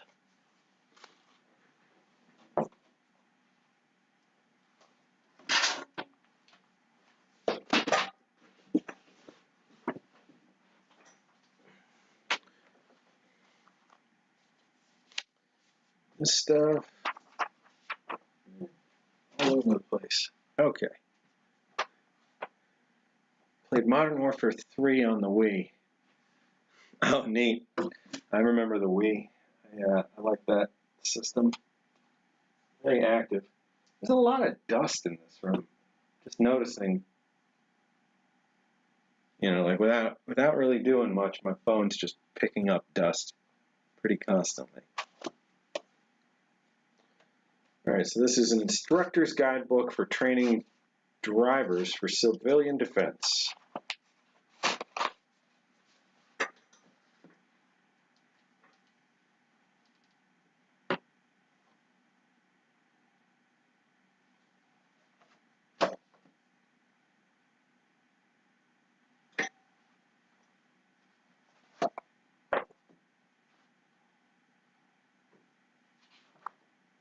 (1942). No, that's not going to work at all. Let's see.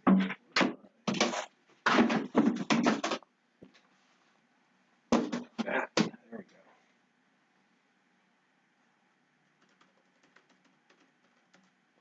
Instructor's Guidebook for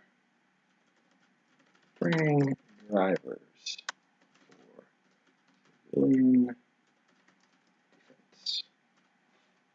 1942. All right. There we go. This will go together in order now. Yeah, the new generation stuff, PS5 and the Xbox One X, they've been out for a while now. I still can't get myself to upgrade. I've just been playing the same game for the last like almost 3 years and haven't bothered to get anything else. I wanted Fallout online for like forever, and then I got it. So just anytime I have a little bit to play some games, that's all I've really wanted to play.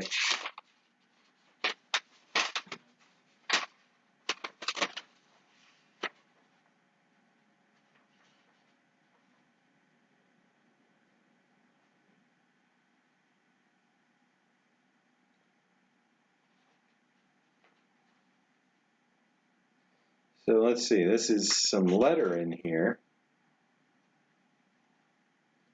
from the governor, no, from the office of the governor to somebody receiving, hopefully the same book. Let's see, yeah, Radiological Defense Textbook. So saying what sections to pay specific attention to.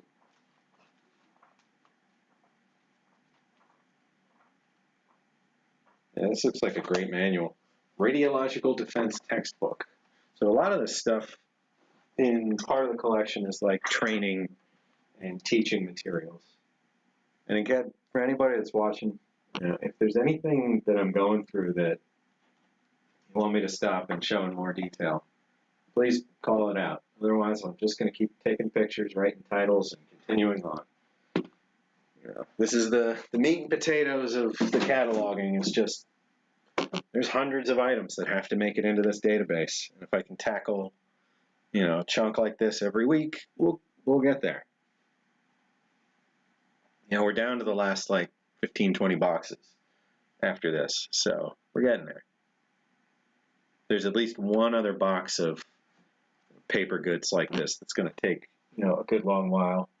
This was a good one for tonight because it means I can sit in one place. My back's a little sore, so standing and moving and crouching and all that wasn't in the cards for today. So I can sit here and turn, and we're all good. Curious Pete says he's tried to run a campaign in Gamma World and found out he can't run campaigns. Curious Pete, you know, if I recall, you're not too far from Philly. When we spin our Gamma World campaign back up, you know, I'll let you know. And if you're not busy and you want to join one, we do a Gamma World campaign in my weekly game group. I mean, I haven't done the Gamma World one in like a year and a half, almost 2 years, but it's set in a future version of Philadelphia we call the Filth, and it's pretty fleshed out at this point. We've had about a dozen missions, nights in there. It's awesome. And for anybody who's wondering what nonsense I'm talking about, Gamma World is the same kind of game as Dungeons and Dragons, where you know you've got rules and concepts and things to work with, but then you're just going on a in your imagination adventure, you know, and coming up with what you're doing in the moment and rolling dice and whatnot to figure out whether or not what you came up with works, or if you die a horrible, horrible death, which is pretty likely in Gamma World. All right, what was that? And did I write it down? No, I did not write it down. Radiological Defense Textbook.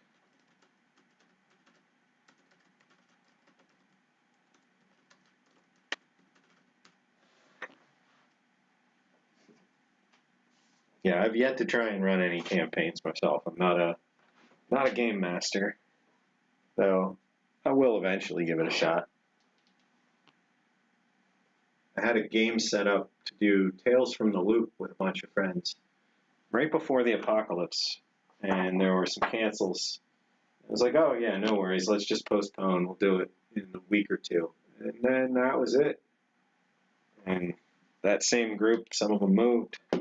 Actually, more than half of them moved out of the city. A lot of people left the city. You know, it's just, why be here if your work doesn't keep you here, or you know, if you have better options.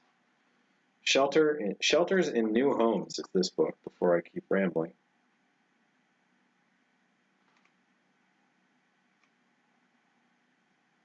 Talking about how to build them, how they increase the value of the home, if new buildings should have them, you know, planned and pre-built, how to repurpose existing rooms like laundry rooms or you know, just chunks of your basement. Suggesting what to do with them the rest of the year, like setting up a dark room or a seed sprouting room, or some interesting suggestions in here. But Shelters in New Homes. This one is 1969. The last one was 1963, and the one before didn't have a date. Oh wait, no, yeah, it did. 1942. So 1963, 1969. That was called Shelters in New Homes.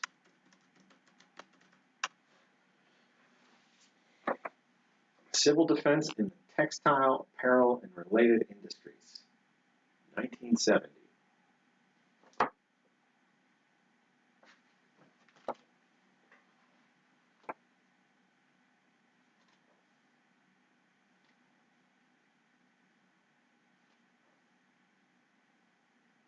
This refrigerated medical cabinet is part of a 200-bed emergency hospital stored at West Point Pepper Mill's Shaw Mutt Mill.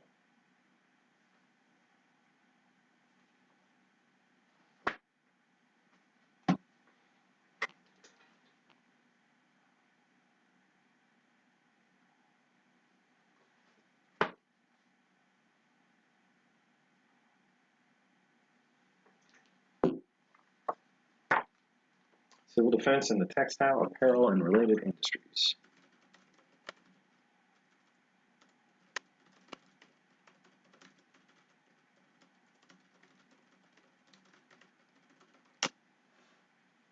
$19.70.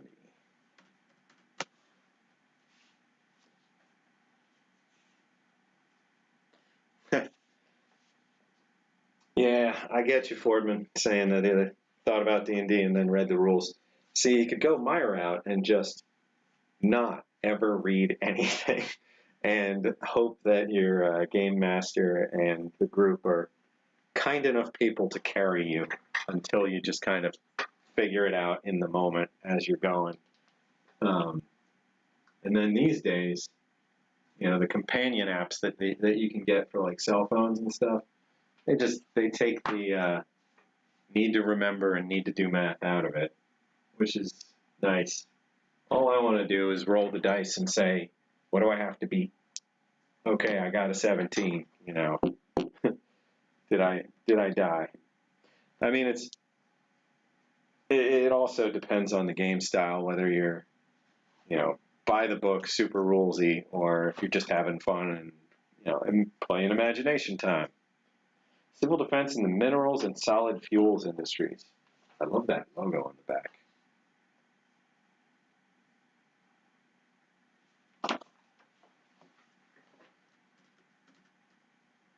You know, when you're, if you use a tool like Roll20, there's a website where you plug in all your information and then it's all set up. And if you need to do something, you click that thing. Like if you need to roll for survival, you've put in all your stats and put in all your details, and it does all the extra math to say like, oh, this is a +4, this is a +3. So when you click survival, it rolls in the chat and you see, you know, the total end result. You don't have to remember to, oh, I have to add 4, which is nice. Paranoia, Tales from the Floating Vagabond. I haven't heard of Tales from the Floating Vagabond. Paranoia is a lot of fun. Friend Computer was my icon for, you know, for like a year or more at least. All right, civil defense.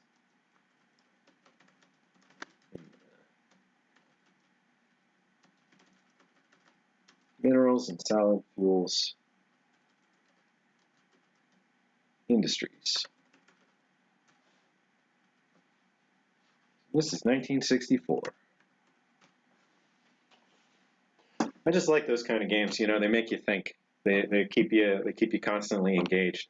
I don't like something. I don't like entertainment as much where you just have to sit and watch a thing. I feel like I'm just wasting, you know, energy and time just watching something. So, you know, I like, you know, to be a little more engaged. And when I'm gaming, you know, there's the whole spectrum. But when you've got to like really just make it up as you go and imagine and, you know, put yourself into somebody else's shoes and then do it again and again and again, I think it's a good exercise. It's a lot of fun. And it's cheaper than a bar. Pen and paper don't cost too much. And dice don't cost too much.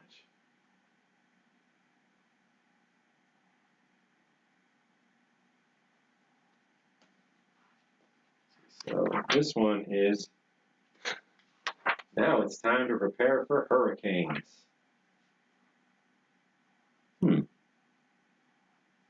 Factory management and maintenance. I don't know if this counts as civil defense. I don't see civil defense mentioned here.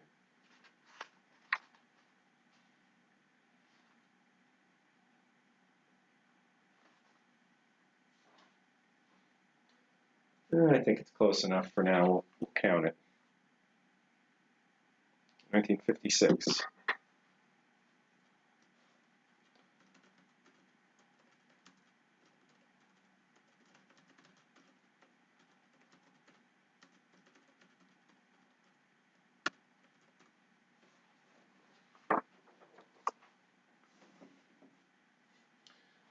Look up and 2 hours have gone by. Oh yeah, I know that feeling. History of the Office of Civil Defense, just a little standalone flyer.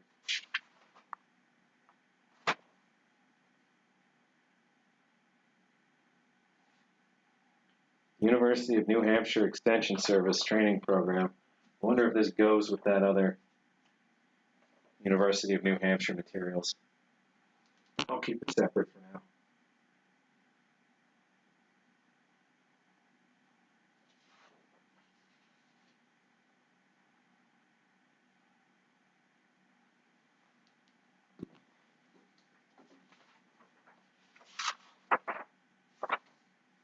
'13, '14, '15, and '16. Just interesting collection of pages.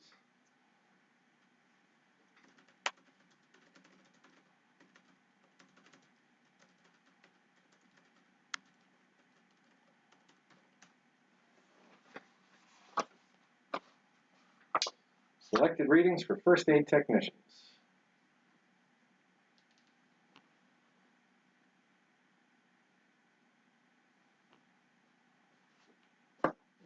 '57.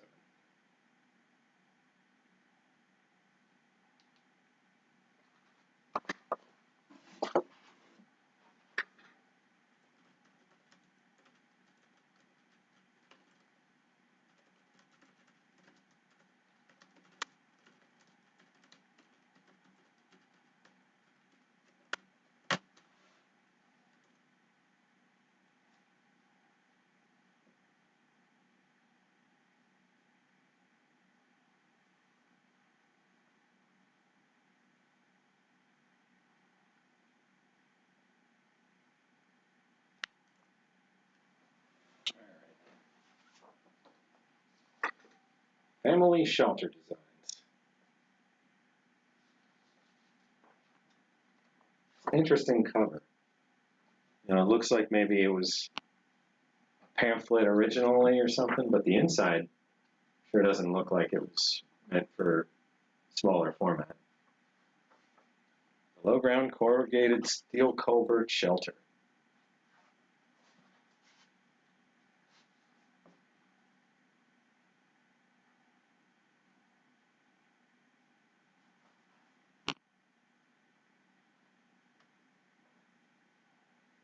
Outside semi-mounted steel igloo shelter. These are neat. Let me see. Let's see if I can separate this for a minute. This was the last one.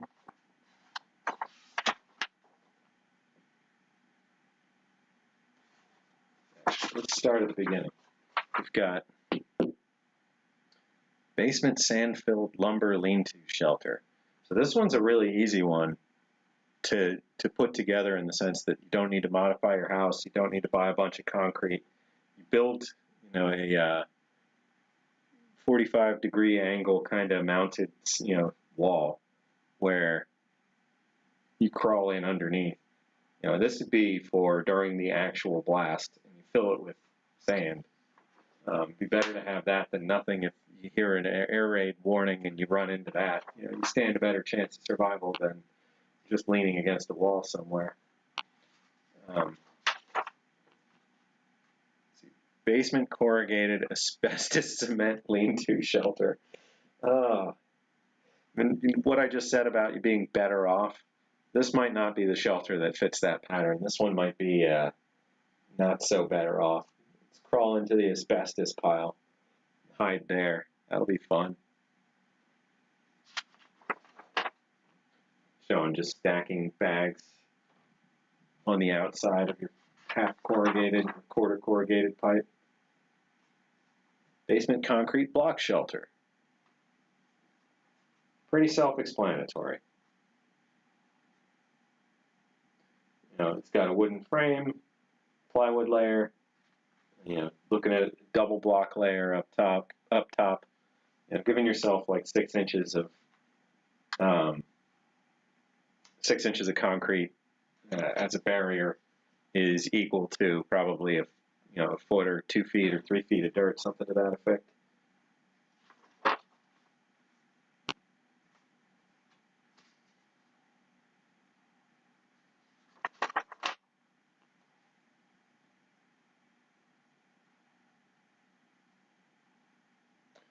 Well, let's see. I looked away for too long. Top Secret and Top Secret Second Edition. Haven't heard of them either.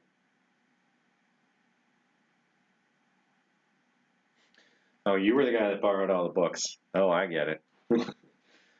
I had someone's book from high school that I was that guy and never gave it back.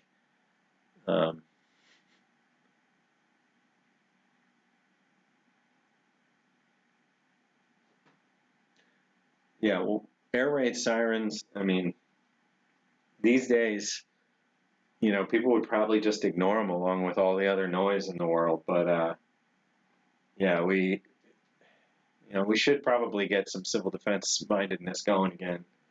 You know, we've seen with pretty much every major national disaster in the last couple decades that FEMA works hard, but they don't get there fast enough, and they don't have the means or ability to give everybody the best possible outcome, you know, when things have gone horribly awry. So you can, if you wait and rely on the government in situations of dire need, you may be left high and dry for a little bit. So it's always good to be, you know, informed and prepared in your own home. Outside semi-mounted plywood shelter or box shelter, or semi-mounded, mounted, got it. So like build your plywood shelter and then just heap dirt up over it and have your sandbag plywood entryway.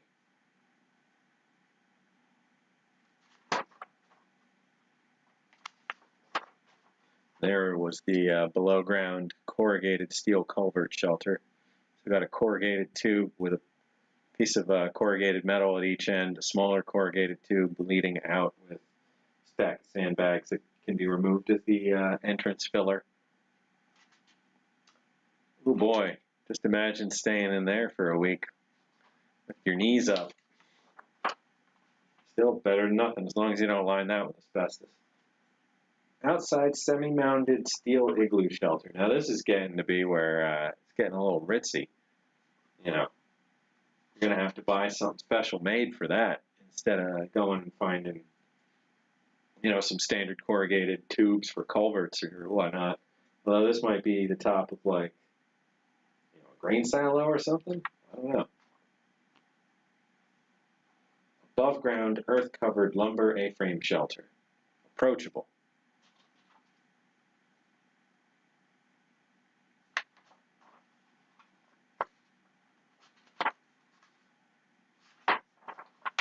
I think this is the last one, yeah.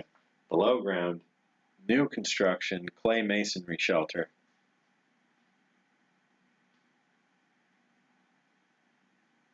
That looks nice. Fancy, fancy. Yeah, so this book was Family Shelter Designs. I think it's an interesting one for sure.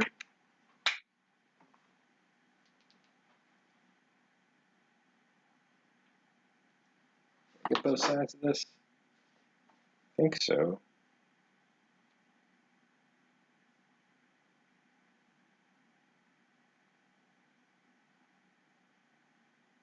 I did not. Okay.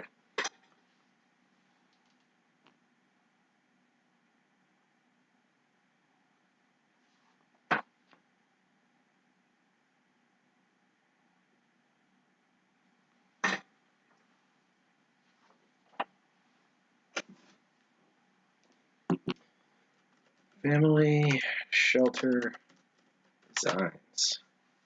That one is 1962.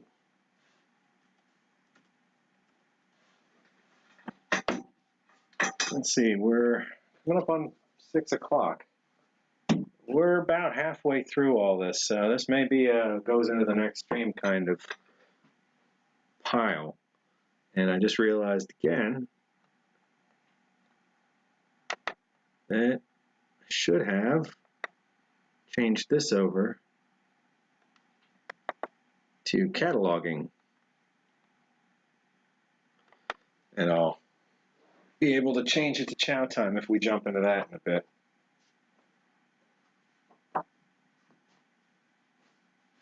which, seeing as it's already 6, I mean, it's not a lot of food, and I'm just going to nuke it up, so I think around 6:15 should be a good point to pause for that, and then I'll see about putting on a little K-Ration movie that I have, depending on how long it is, and if this laptop wants to play ball. Because it has not been happy. Alright, just going to see.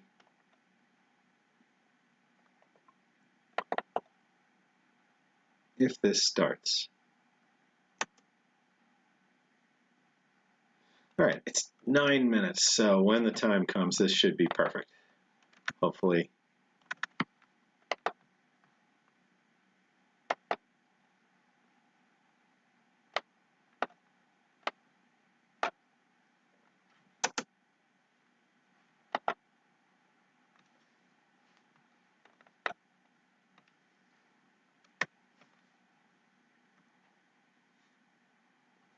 There we go, we'll get that ready.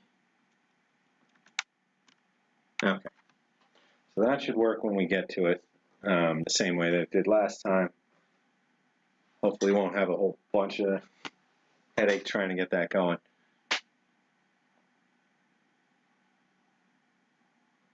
Let's see, Kaylin's saying a couple years ago she found a book that used to belong in a middle school library.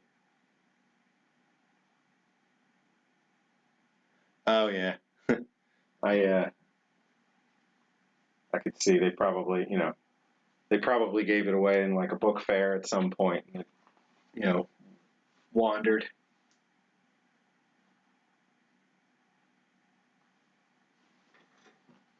Yeah, speaking of making anything you need to make in your shop, I was up at my grandparents' this weekend, helping, just property maintenance kind of stuff, and my grandfather's shop, I gotta say, he could make anything in that place.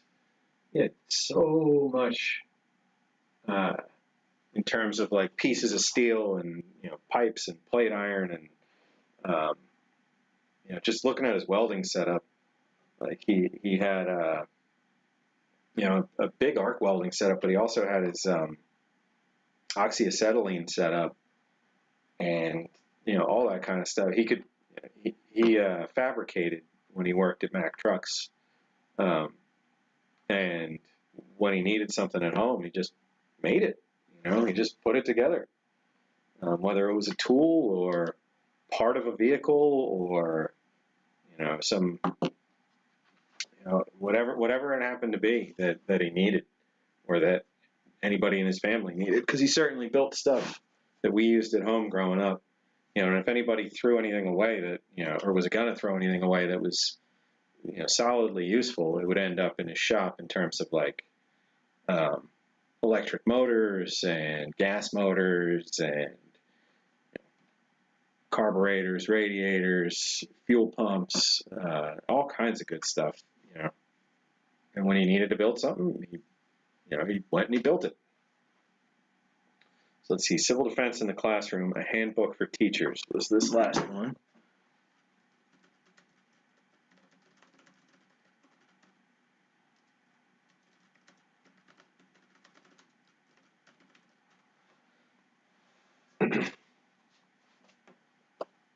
If I hadn't put the Kazakh ration in the title, I'd want to just keep on going right on through to 7, but I think it'll make sense to stop and eat something. But we'll see how much I can get done in the next couple minutes. Instructor's Guide for Radiological Monitoring. Instructor's Guide, Radiological Monitoring for Instructors. This is a heavy one.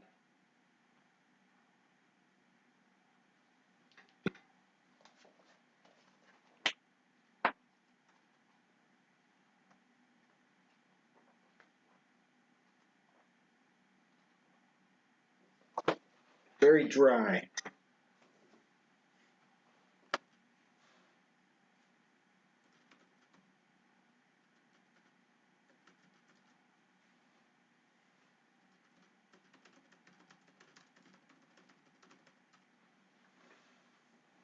See, that was 1957.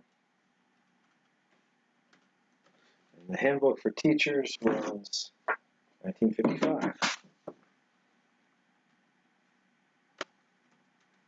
I'm not good at picking up on the styling of these. You know, that 1955 one, I would have guessed 1970 something. And I keep doing that. I keep catching myself thinking, you know, the wrong decade. Just about anything. So I stopped guessing out loud.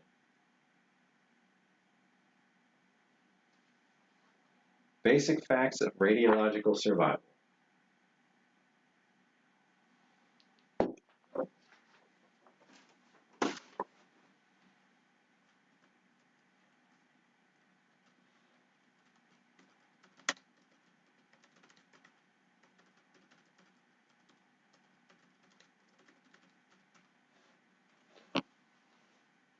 Lycoming County Civil Defense. No specific date. But now we're in a spot where I can add some of these other things from earlier that are the right size. That Lycoming County one goes right there. Nope, that's still awkward. Same with these. All right, just that.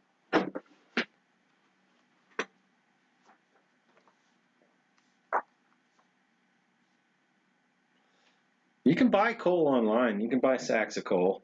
It's like 50 cents a pound or something. Or no. It's like 5 cents a pound, 5 or 10 cents a pound. Yeah, you can still buy coal. You can get it at most ag supply places. Maybe not most, but they might be able to order it in.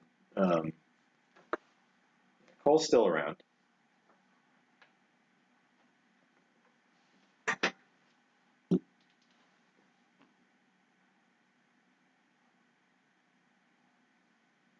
That was in response to Fordman saying he wants to make a forge.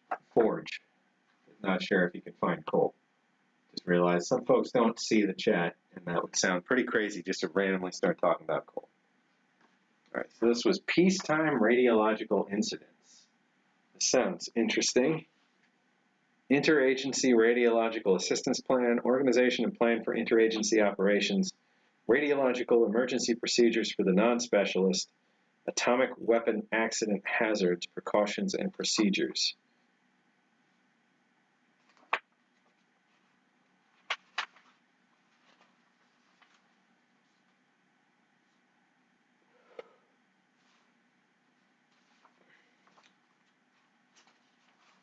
So I was just looking at this map, and then at the bottom, you know, there's Alaska, Hawaii, the Canal Zone, the Panama Canal, Puerto Rico. So happy Puerto Rico Day, everybody. I meant to say that earlier. It just popped back into mind seeing Puerto Rico there. Today is Puerto Rico Day.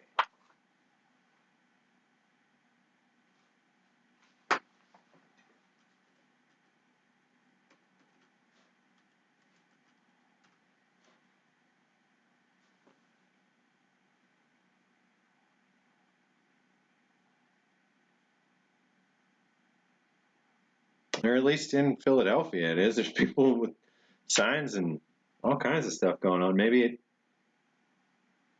it got bumped back. It says it's normally in June. I don't know what the heck's going on. And there were 1,000 people in Philly doing the flying flags and big signs that said Puerto Rico Day. I don't know. Maybe the Puerto Rico parade in Philly is different. Or, you know, COVID years got in the way of the normal timing. I don't know.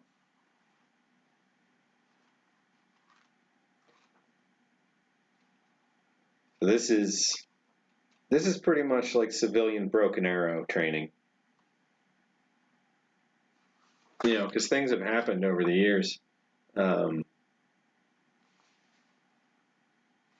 Like this picture is from a crashed C-124 transport that had nuclear weapons on board.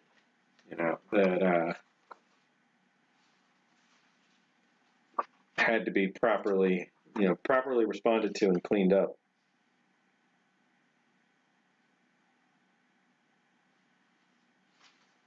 and talking about the transport vessels for radioactive and radioactive material, like fission-ready material, and material that's still like in the ore state. Interesting. This is a neat, this is definitely a neat guide. Peacetime radiological incidents from 1966.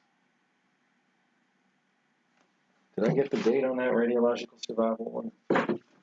Oh no, there wasn't one.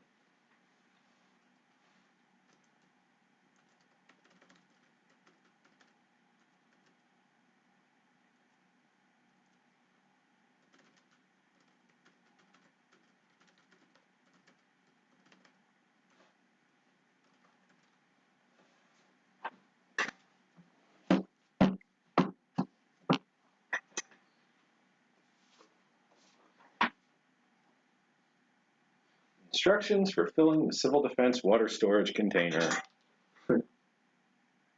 I have 2 of those.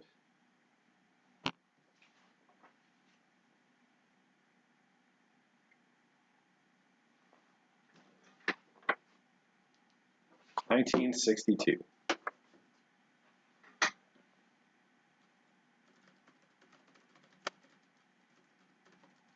Howdy, goodbye, Robert. Thanks for dropping in. We're just looking at lots of pamphlets today.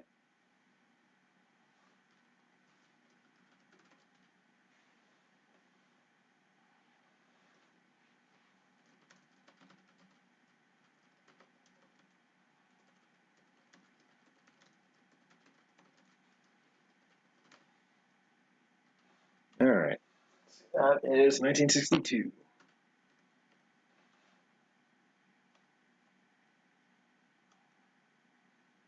See, we have recorded 51 books, or booklets or pamphlets so far. Continuing on, individual and family preparedness.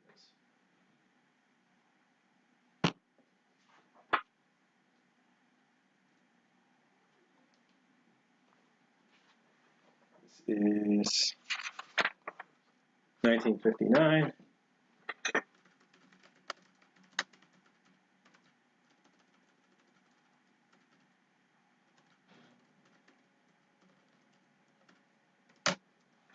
Okay, and then we've got radiological monitoring.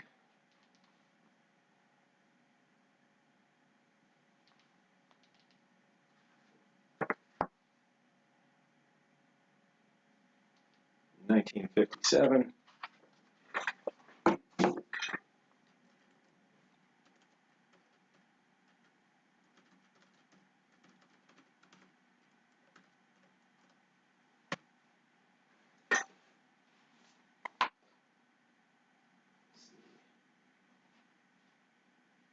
I don't know if this is civil defense. Soviet military power. This belongs in another collection. Nuclear Winter, Implications for Civil Defense. Now that's a book title right there.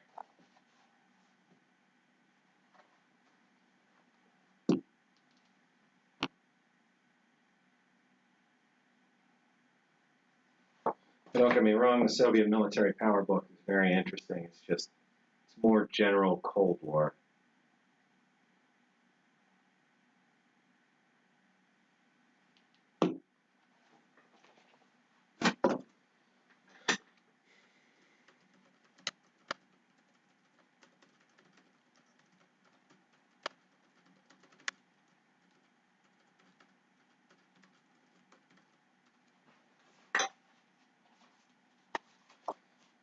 Same with this.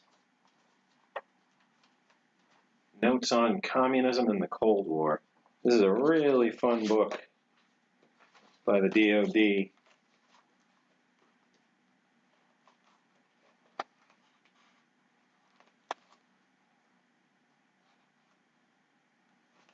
Basically, how to conduct oneself as a American living in another country during the Cold War.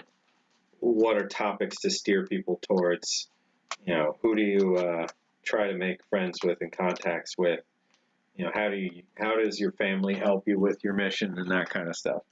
So this was mainly for like diplomats and attaches and that sort of stuff that were going to be living in nations friendly to communists, so that we could gather extra intel. So that won't go in this collection. Survival under atomic attack. Some color on that one.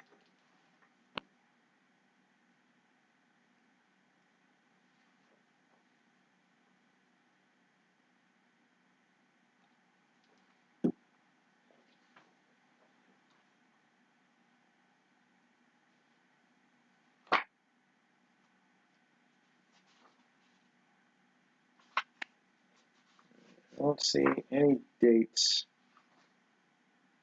anywhere obvious.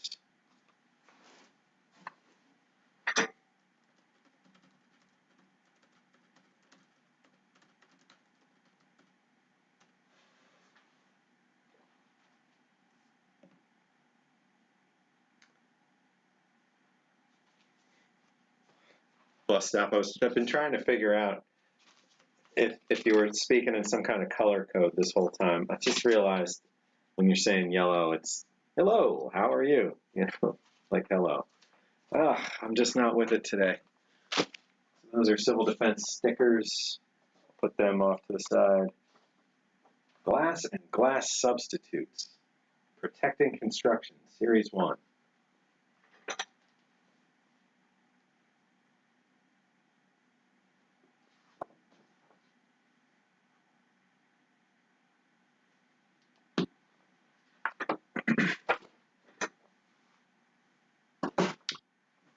You have a good one, bus stop. Karl Marx has to be the greatest fiction writer who ever lived. You're still giving him more props than he deserves. Glass and glass substitutes. All right, this is civilian defense volunteer office.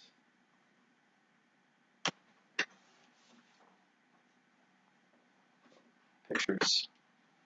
Pictures.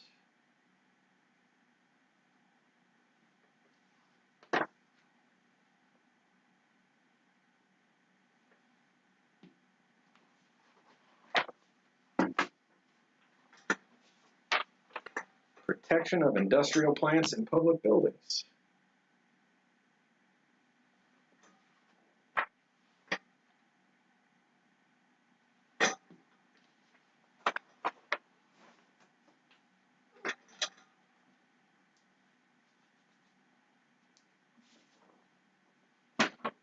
Protection of industrial and public buildings.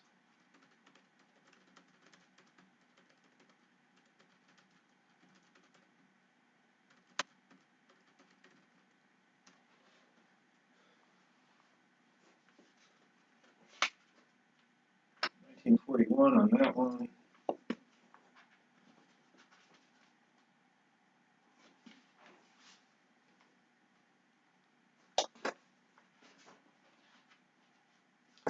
No date on the one before, and 1941 on the one before.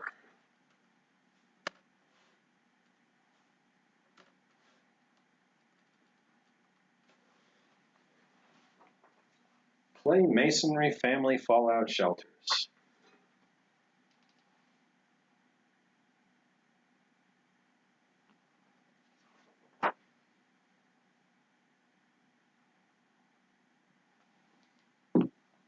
$1960.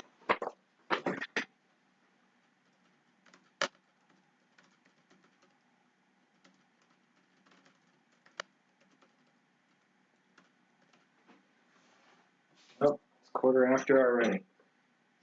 You and the war.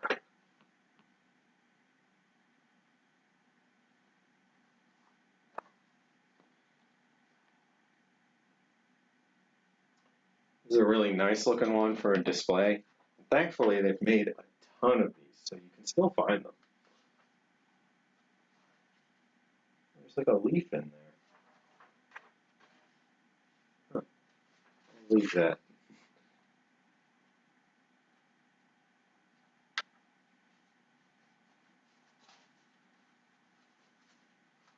The pictures in this one are pretty neat.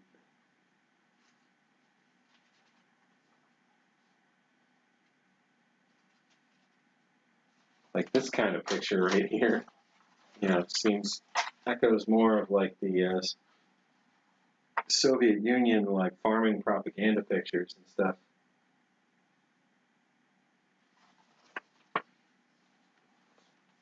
You and the war. That's got to be 1941. If I had to guess, 1942.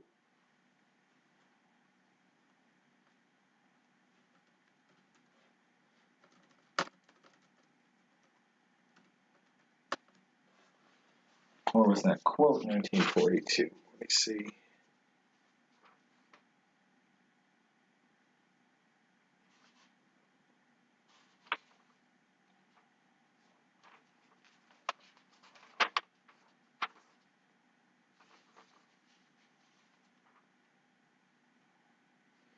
The quote was 42. I don't know. So, still have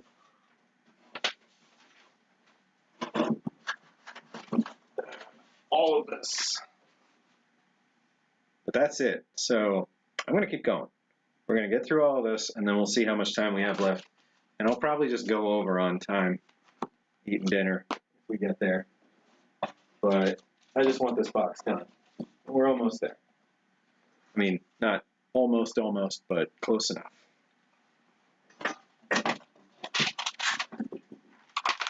So,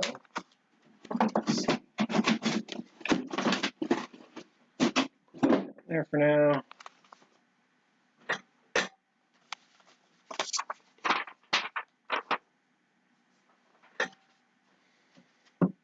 Battle Creek Mission Information Bulletin.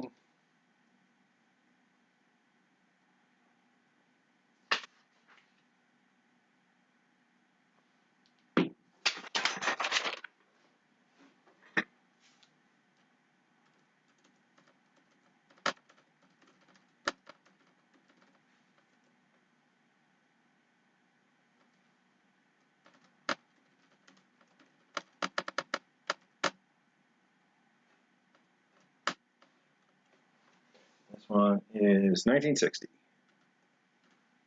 Let's see how fast we can go through this stuff. Got some OPA tokens. They'll go in another collection, or another part of the collection. All right, so this was the book that's akin to that plain book that we were looking at that is civil defense. So this one has silhouettes, but just that little sheet of it, and then it has, you know, kind of a condensed version of all the different positions. But it's not. This isn't like a. This isn't for kids. This isn't a reduced, you know, version for children or something. This is just a pocket book you were supposed to be able to have that had nearly all the information you'd need about the different civil defense jobs.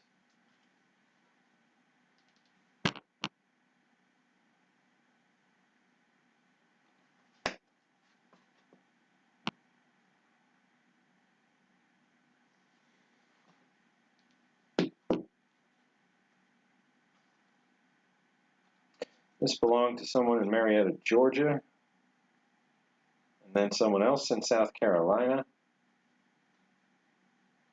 It was 1942, Handbook of Civilian Defense.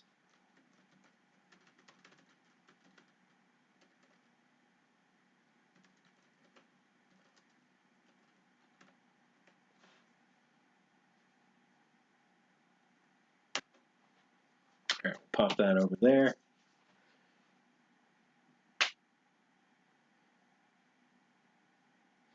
Forbin saying he's heard there's been several accidents with nuclear ordnance over the years. Yeah, there have been quite a few I call them broken arrow incidents. There are a number of nukes at the bottom of the ocean that are just gone forever. There are, crashed and recovered nuclear weapons on most continents at this point. And then there's just other accidents over the decades where the Soviet Union collapsed and left a lot of things behind, including nuclear-powered weather stations and nuclear-powered lighthouses and that sort of thing. But the weather stations, some of them folks poked around where they shouldn't have poked around, and took out the cores, to use to stay warm, and got horrifically radiation burned. And at least one or two incidents where, in parts of the Soviet Union when it collapsed, it was still like 1800 style farming communities living, 100 years in the past, and things didn't get any better, and most of them devolved right back into, horse and buggy, zero electricity, zero communication style. Not a lot. So some regions of the former Soviet bloc, fell back into those patterns, and some of those, their interactions with the radioactive, the thermolytic isotope generators and that kind of stuff, it had disastrous results. And at one point there were over, I want to say it was several hundred, if not closer to 1,000, unaccounted for isotope generators, or reactive generators that just sit and make enough heat to generate some electricity from them without a liquid cooling system and all that, for small purposes like blinking a light, or firing off a transponder beacon, or passing weather information over radio, someplace where they wanted to have something in constant action for decades without going back and looking at it. Wasn't the Glomar Explorer developed to recover nuclear subs? I think so, and there was like a whole cover story for it where they were going out to recover, to explore some shipwreck, but at the same time they were actually attempting to recover. Was it the Kursk? No, the Kursk was much more recent when that sunk. Yeah, that sunk in 2000. It was for a sunken, a sunken nuclear sub. But yeah, I'm sure there'll be a movie about that someday. Aaron Lewis, howdy, welcome to the stream. Good to have you.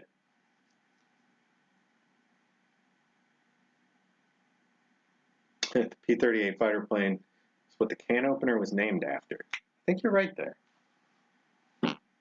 Although, it's also 38 millimeters long. So, there's that. All right, we got Civilian Defense Index. This was the one I was trying to spot earlier that had all these little insignia for the different positions in civil defense. So the ones that we didn't spot earlier were, road repair was its own one. Let's see.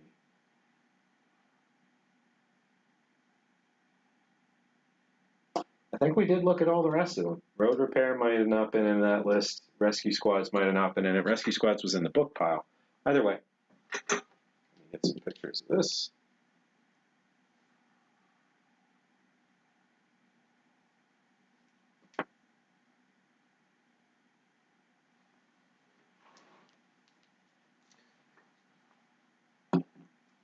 Civilian Defense Index.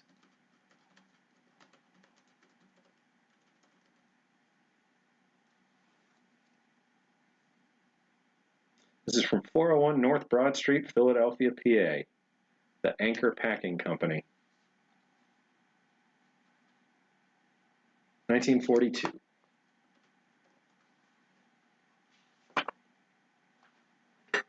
Protection from the atomic bomb.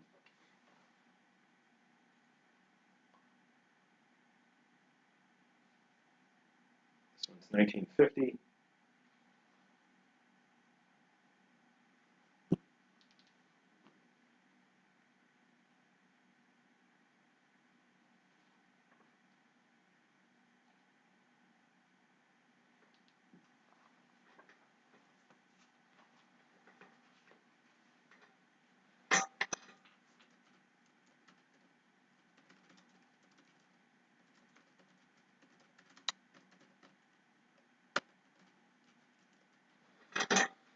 All right.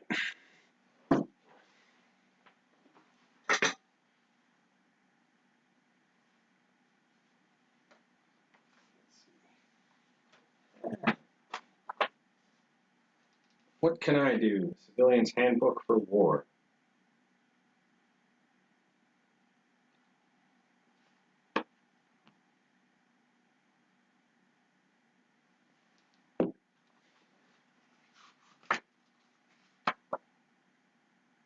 (1942).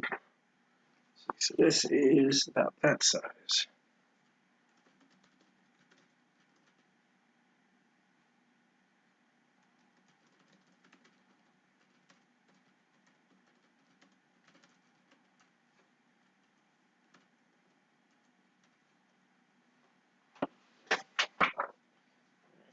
Personal and family survival.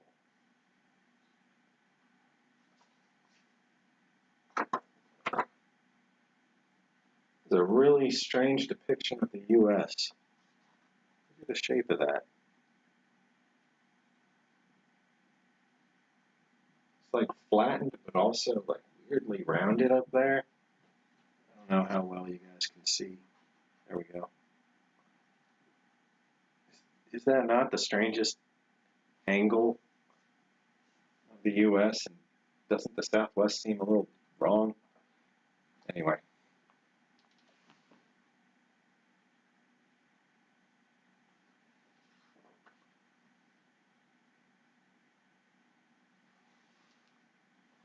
Let's see, this one is 1967.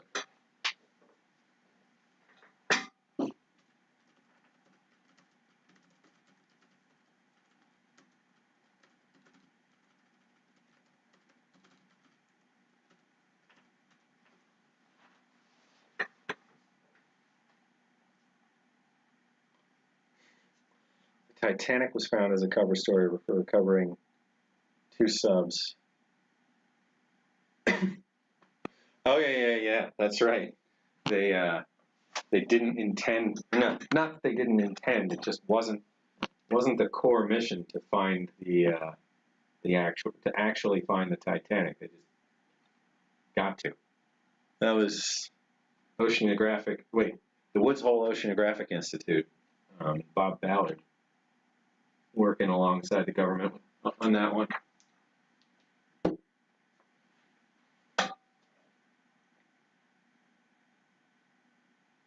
So this is Family Guide for Emergency Healthcare, 1961.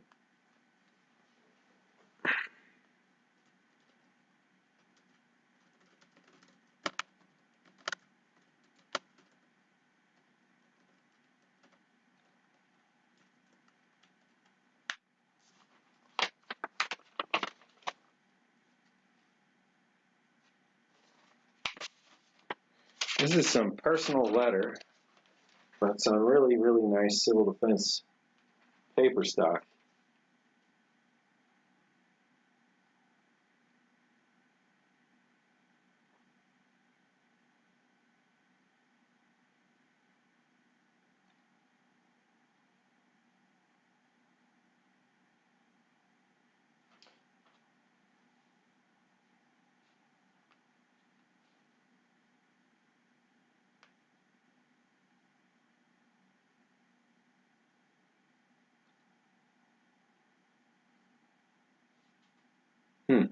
Not 100% sure what this was for.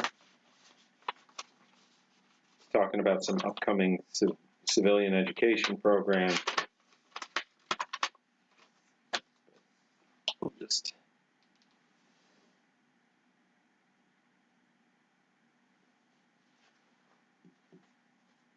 I guess I should have left that out for a second.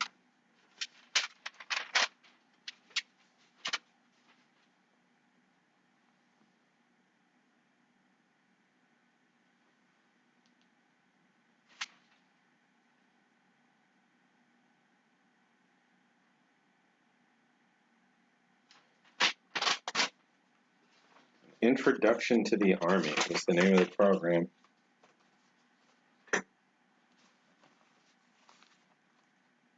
Civilian War Services letter.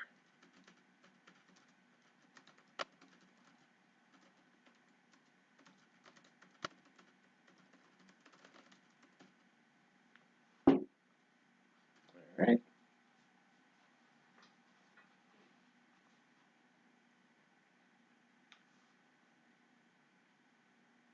Yeah, it was the equinox. Happy equinox to you as well. Have a good one, Bus Stop. Get food and change. Yeah, it's getting late. Somewhere. Not here. Handbook for Fallout Shelter Management. This is 1966.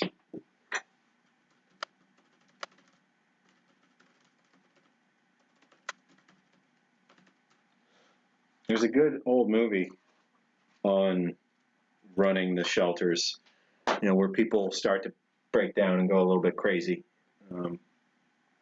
which would be a problem you'd have to deal with if you were, in charge of a shelter for like a whole community.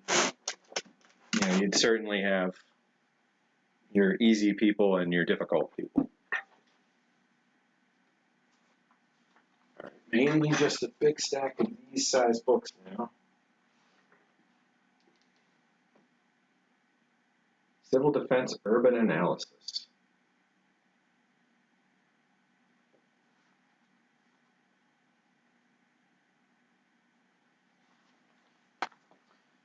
I'm going to take a bunch of pictures and then do a bunch of typing. Survival under atomic attack.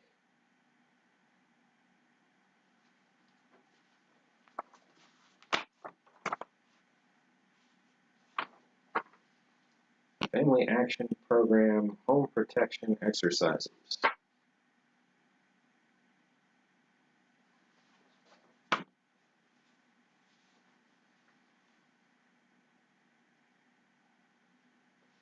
Alert your community survival plan.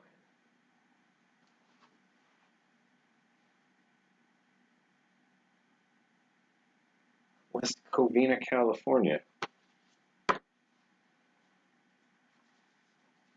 This one, if you ever search civil defense pamphlet, you'll find this one. It's pretty much always for sale.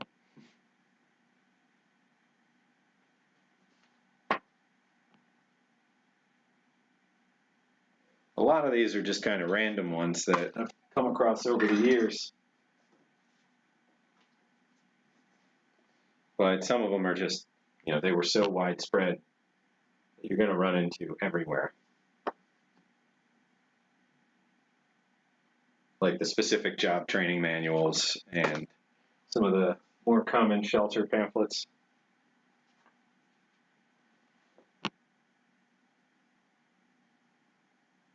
Civil Defense at a Glance. So a scan of this is on my wall. That's a great big blown up poster. All right, let's swap to writing point if I ever saw one. All right.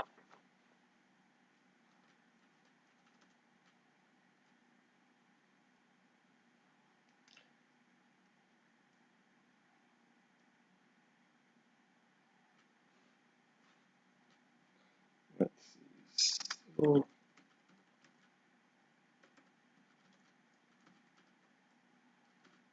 Civil Defense Urban Analysis,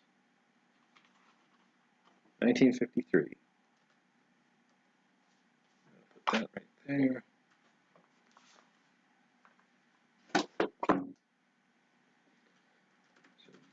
Survival, wrong column. Survival under atomic attack, 1950.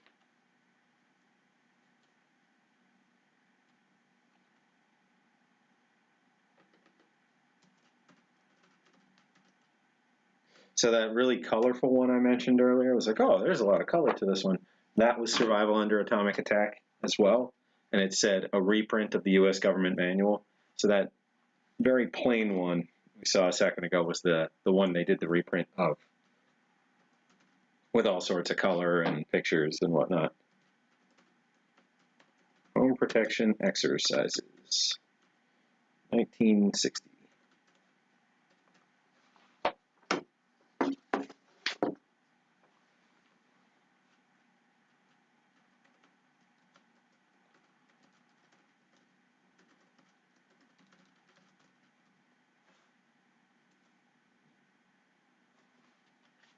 (1962) on the Alert, your community survival plan. Handbook for Emergencies.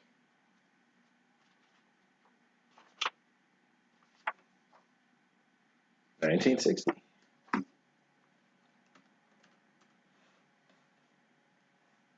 Gas Defense Manual. 1942. This should be in that stack. All right. Oh, wait.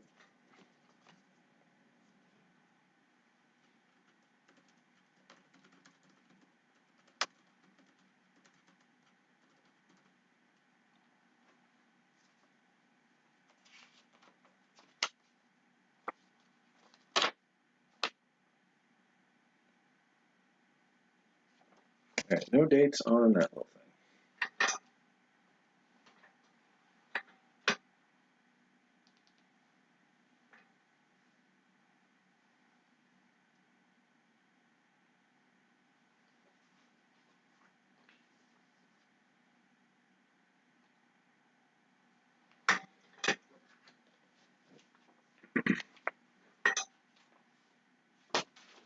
Relax.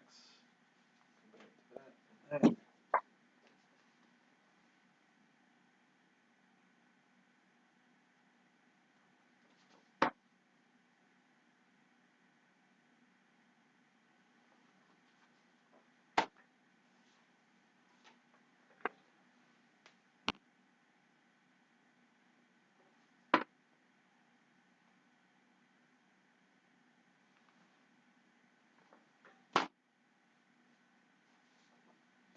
There's another one, survival under atomic attack again. Yep. Different variety though. This looks, I'd say late 50s, maybe 60s.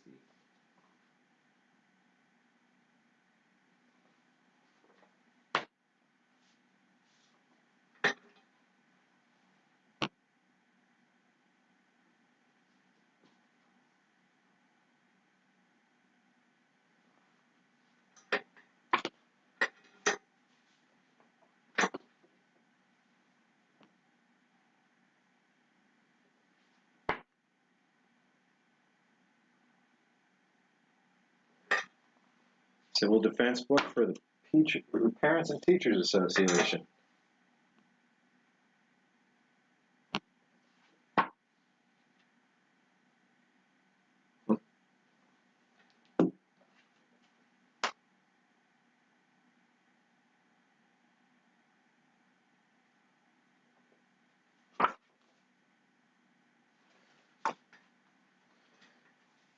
Oh boy, it's been another. Man, time just does not play well with cataloging.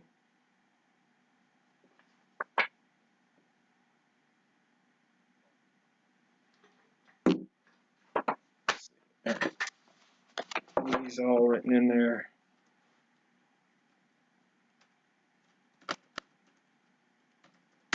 Emergency sanitation at home.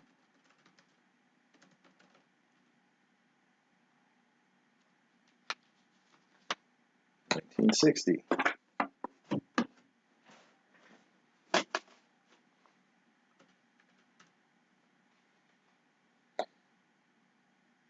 First aid in the prevention and treatment of chemical casualties.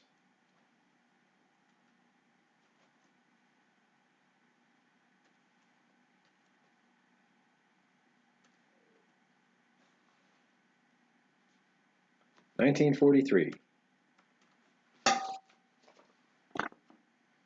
Desert Survival. 1966. And that's not for, like, you know, some foreign engagement or anything. That's for Maricopa County in Arizona. That's, you know, things have gone horribly wrong. Don't expect to just flee the city into the hills and survive. It's a desert. You'll die, like, if you're not prepped for it. So, you know, adding a whole nother layer to civilian defense in that area. Survival under atomic attack.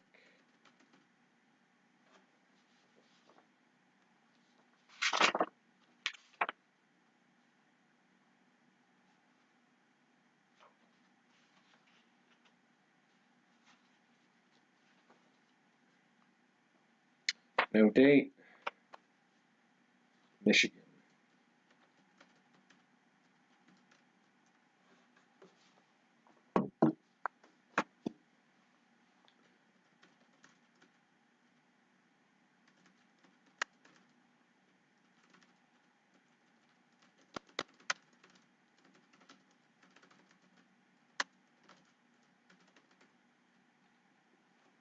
First aid, what to do while waiting for the doctor.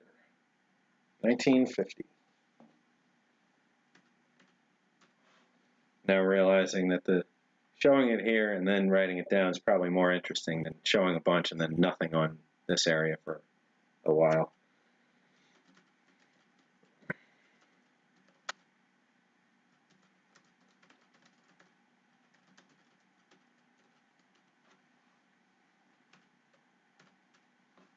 Civil defense is a vital concern to the PTA, 1969.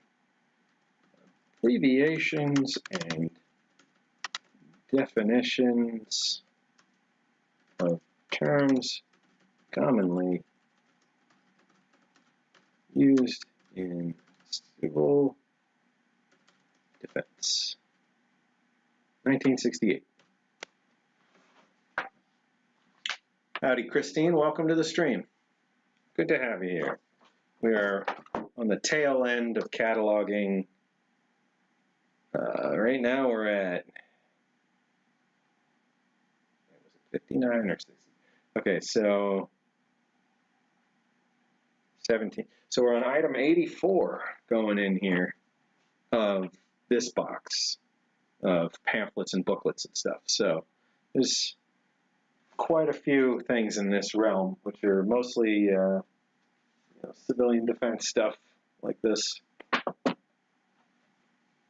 So, family food stockpile for survival.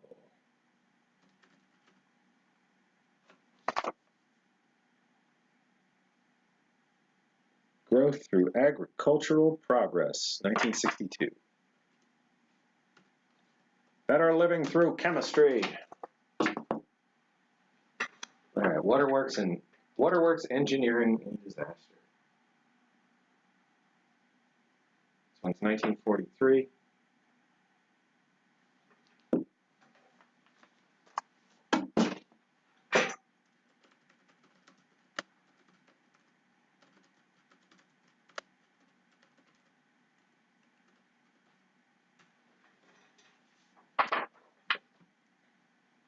Training and educational assistance. 1957.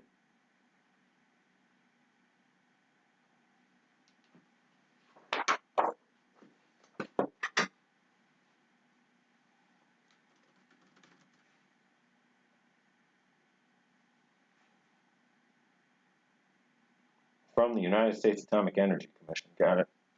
Training and educational assistance from the United States Atomic Energy Commission. 1957. Patents available for licensing. Atomic Energy Commission. Actually, is this civil defense? No. I'm going to take that last one off the pile. That's going to go in another box. Patents.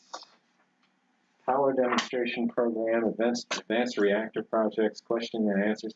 So these were probably just in a box with a bunch of other stuff that I purchased all at once at some point. Because sometimes that would happen. I'd get piles of pamphlets, and some of them were related, but not quite. Protection in the nuclear age.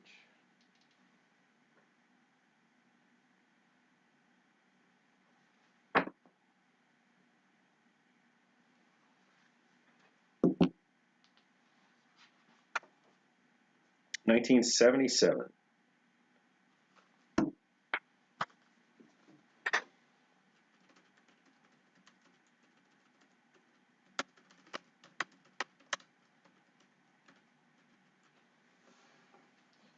Ooh, getting close. Hey, look, another one of these. This one's 1958. The other one was...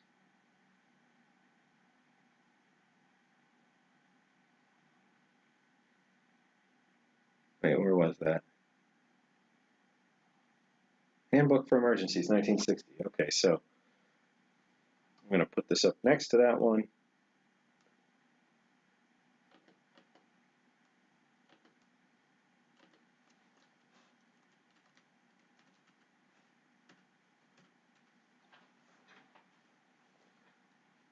Now I want it in order for the pictures.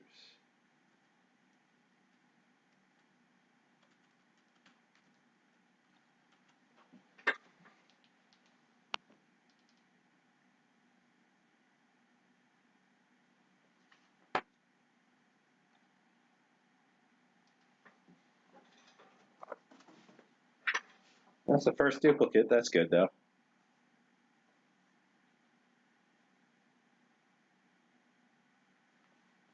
Let's see. We've got Camille the Incredible, American Red Cross Disaster Action, Hurricane Camille. Let's see. I don't think this one's going to count. I'm going to put that in the other pile. Protection of Vital Records, Industrial Civil Defense.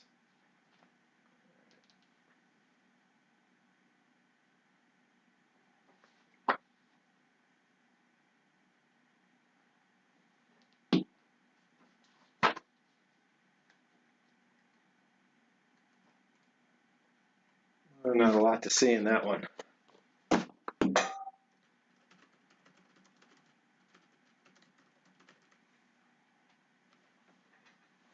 See, that was 1966. Emergency sanitation at home, I believe we've already covered, so another duplicate. 1963. Our other one was 1960, so, all right. We can check if there's any changes at some point between these two. Because a lot of these were revised over time, so they'll say revision or revised certain date. This says revised 1960, reprint 1963, so they'll probably end up being, you know, pretty much the same thing. 1963. All right. Handbook for aerial radiological monitors. So the ones that the Civil Air Patrol could mount in coordination with the Radiological Monitors group, and they would be able to take readings from the air after a disaster. Handbook for aerial radiological monitors.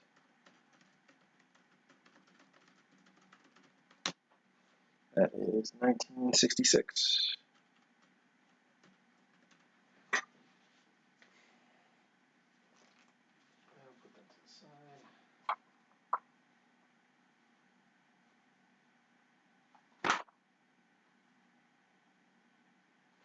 I think these are the same. Yep. 2 copies, same thing. Yeah, I'll just put them in separately.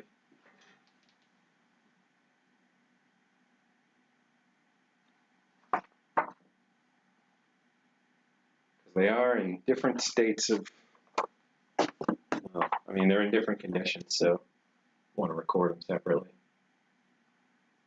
This is Personal and Family Survival, a Civil Defense Adult Education course, student handbook. So this has some nice fold-outs on it, if I recall. Oh, hey. Does this belong in there? No, because I have another one. Wait. Oh, I do have another one of these. I'll keep that there. That may be a supplement for this.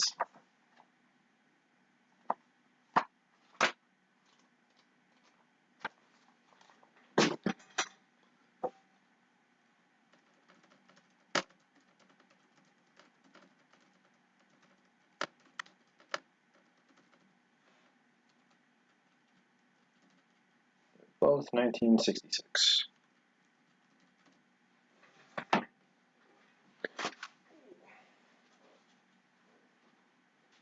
That's it. Almost, almost. I've been putting off cataloging this box for even longer than the accessory packet box. You know, like we move through these boxes and it's like this one has 6 items, this one has 12, this one has 14, this one has 8, this one has 100 plus. It's just, you know, it's been sitting off to the side, waiting.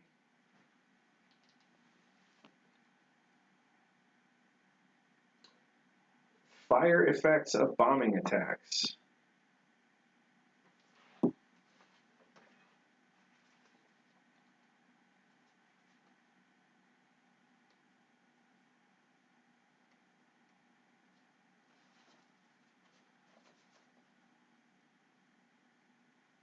That's Hiroshima. That's an extreme example of fire.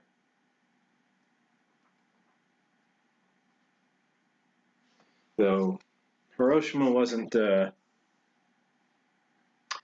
fantastic example of what would happen here because, you know, our buildings at the time were, there's a lot more masonry involved, drywall, you know, things that aren't quite as flammable as the average Japanese civilian home, you know, in Hiroshima at the time of World War II. Let's see, fire effects of bombing attacks. 1952.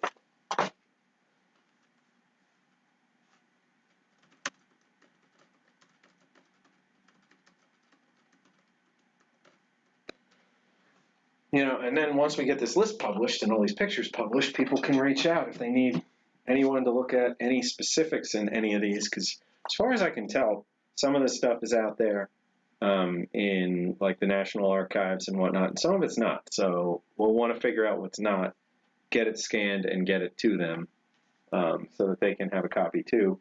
And that'd be great to actually be able to supply, you know, the National Archives with anything that gets entered. Would be an honor. It would be fantastic. Training courses for civil defense, 1954.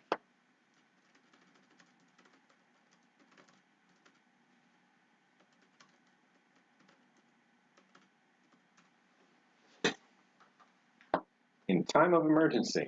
So I always felt like this cover looked like it was Sharpied up by somebody or, you know, highlighted, but that's just the cover.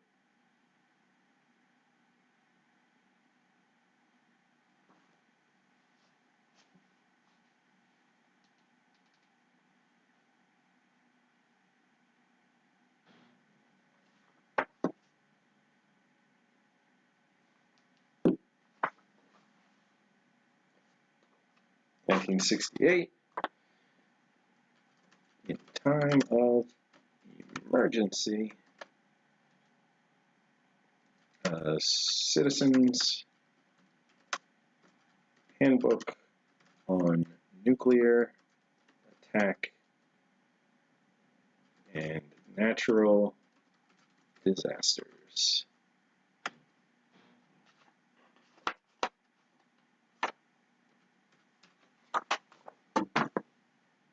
You know, and when we come back and actually turn this into a full-fledged catalog, we need to go through all these in much more detail so that we can take down things like, you know, their Department of Defense training manual numbers, if that's applicable. Some of them are like TM 5-9. Some of them, like that last one, isn't a TM series. It's an H series. It's H14. which I don't know what H means. Handbook, I think. Handbook are H's. Training manuals and handbooks are separate things. And then there's just all the pamphlets and civilian stuff. Like this is H12, fallout protection for homes with basements.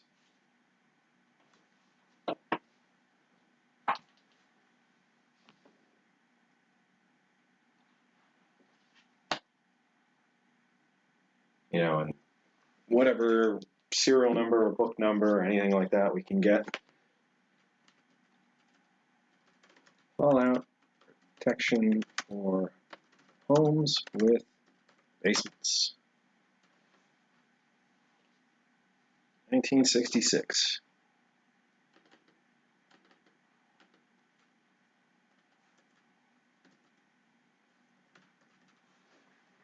This is a neat looking one. Just Civil Defense Guide by the Boy Scouts of America.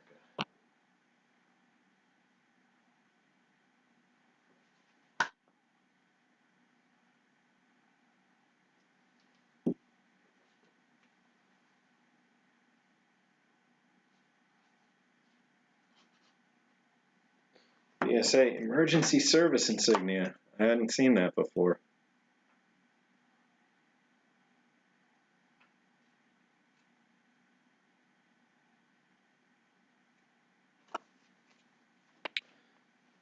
Reminded me about the Explorers program. Let's see, Civil Defense Guide, Boy Scouts of America.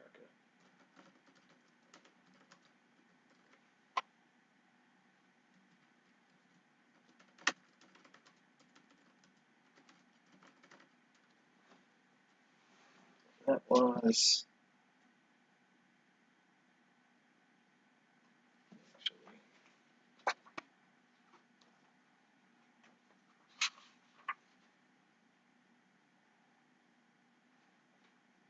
1950.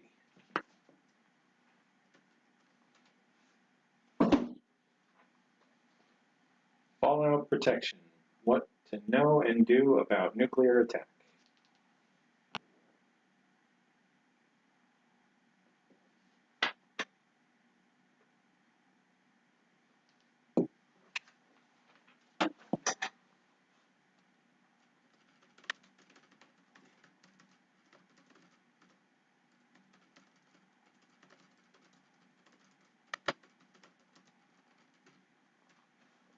That is, I keep doing that year, 1961.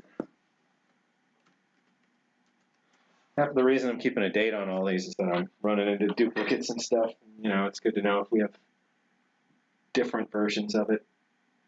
And it'll be neat to put these in order and see like the narrative over time. Radioactive fallout on the farm. Defense against radioactive fallout on the farm. So this one's 1959.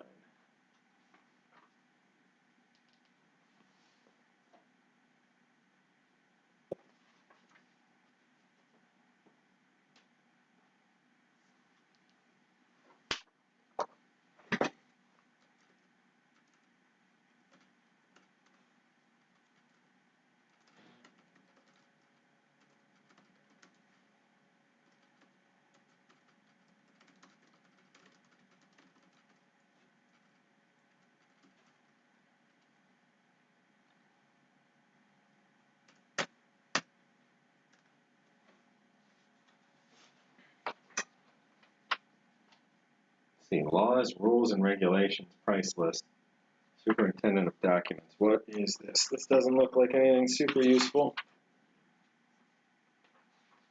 Lists of government publications.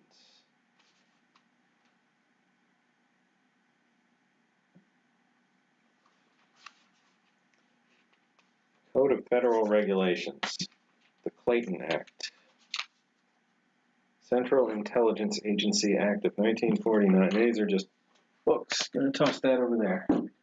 Here's another atomic energy. Oh, atomic energy and civil defense. That's probably how I got that other one. That's something, you know, came along with that.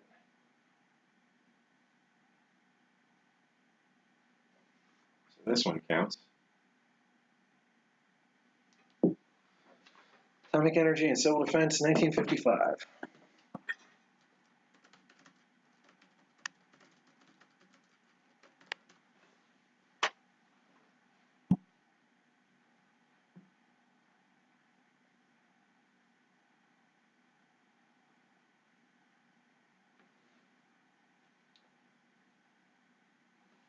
Let's see. Sorry for the zoning out, just checking on chat. Normally we have, more physical stuff that we can handle and interact with and talk about. Licenses. No, another atomic energy one that doesn't match here. It's just this library has been something that's been on the back burner for a long time to get photographed. So just going through and getting some copy of everything, getting it listed in the catalog.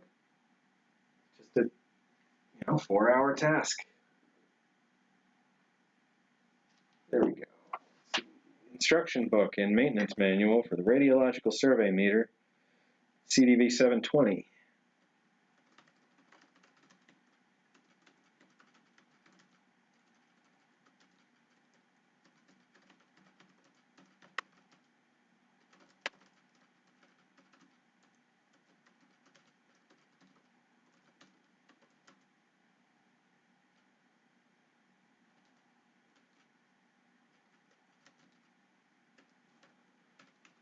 It's a Victorine radiological survey meter that we've looked at in previous streams. We've got a 715, I think a 710, I think we have a 720.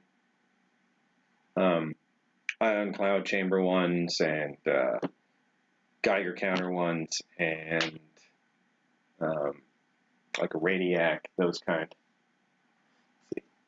Emergency rescue training. The PM14 pocket manual. So that's another one. PMs, Ms, H, and Ts. Vermian and TMs. Now this is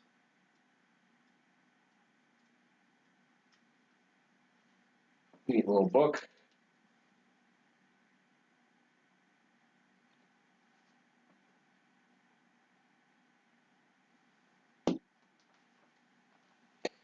Emergency rescue training. That's that size.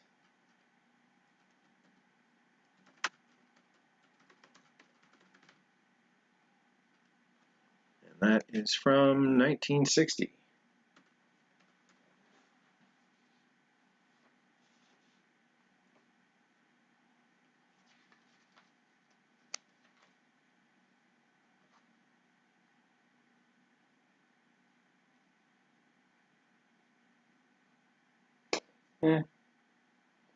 I don't know about this. This is one of those, like I was talking about in the beginning, consumer pledge to take care of your stuff, but it's not civil defense. It's an advertisement for a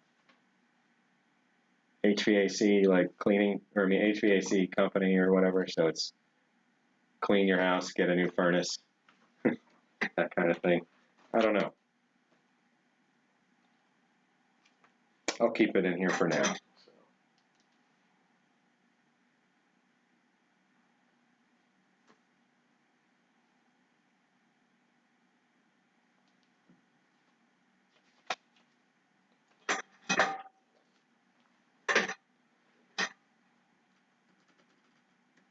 Holland furnace consumer pledge. Seems weird. From a Total Defense Administration. So I mean, like,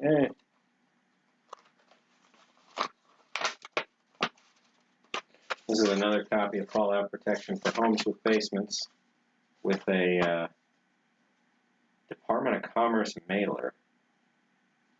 So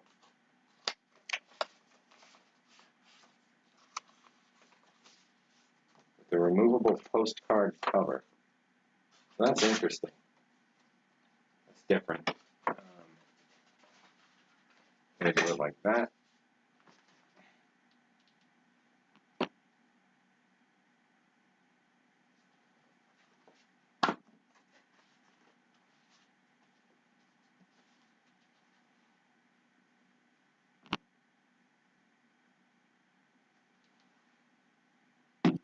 that's it.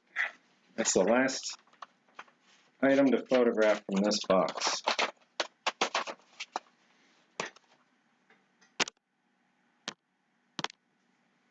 All right.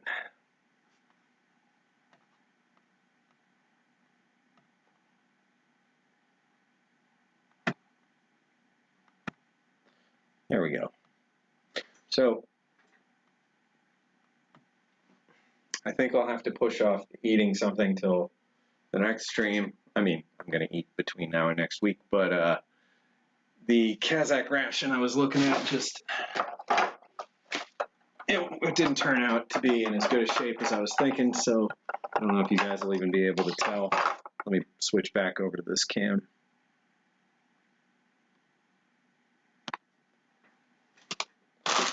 So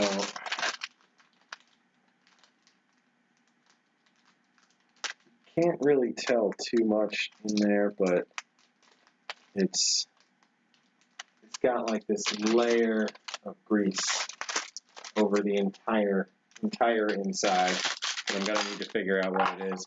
Hopefully it was just something that melted, because I did take some candy out of there if I recall when I got it, but the can should be fine, the bread should be fine. We'll see. Maybe the tea or sugar is grossed out or grossed up and not really worth it anymore, but we'll find out. I hope nobody's too mad for not getting a chow time in this one. I almost just had another 1991 or 2007, since I've been eating a bunch of those lately. But like I said, we had a lot to get through, and I just didn't want to chop it in the middle and try and pick back up. It was just going to be easier to get to the end of this. So thank you guys for bearing with me and staying and keeping me company through this whole cataloging session. I always appreciate it. Let's see. Just double checking anything you guys wanted to get my attention on. It looks like we're good chat wise. Again, it was a bit of a boring stream, but overall, we're getting to the finish line. I just really want to keep on cataloging until we've got every single thing in a master database with pictures and online. So that's going to be the next phase, is getting all this information onto the website somehow, in a way that folks will be able to walk through the whole collection and see, pictures of, the items as they exist right now. Again, these aren't glamour shots. They're not product photography. They're just, proof of existence of an item and some ability for us to do some research quickly and to say, do we have one of those? Oh, what condition is that in? And without having to go find the right box and pull it out and find the item in the box, which, without somebody in the museum all the time, makes lookup hard. So it's been great having all you guys here again. I'll be back again next week. I'll try my best not to take another big gap. I know I was only back once after my trip, so sorry about that. Next week for sure we will get to sample something. Might not be a Kazakhstan ration, but we'll see. I'd still like to eat one of those, so I'll try and get better prep to cook it here. Might want to use toaster oven or something, but I'll probably just microwave it. I don't know. We'll see. I'm definitely not doing what you were suggesting, or what you said you've done in the past. I'm not going to use an FRH to cook one of those. I can't imagine it would be 100% done through that big metal can. But either way, thanks guys again. Remember to check out Kaylin's stream. She's going live in about 50 minutes. She's going to be eating a Minotaur ration tonight, so make sure you check out her channel, Kaylin Strain, and I'll see you guys next week. Until then, stay rational.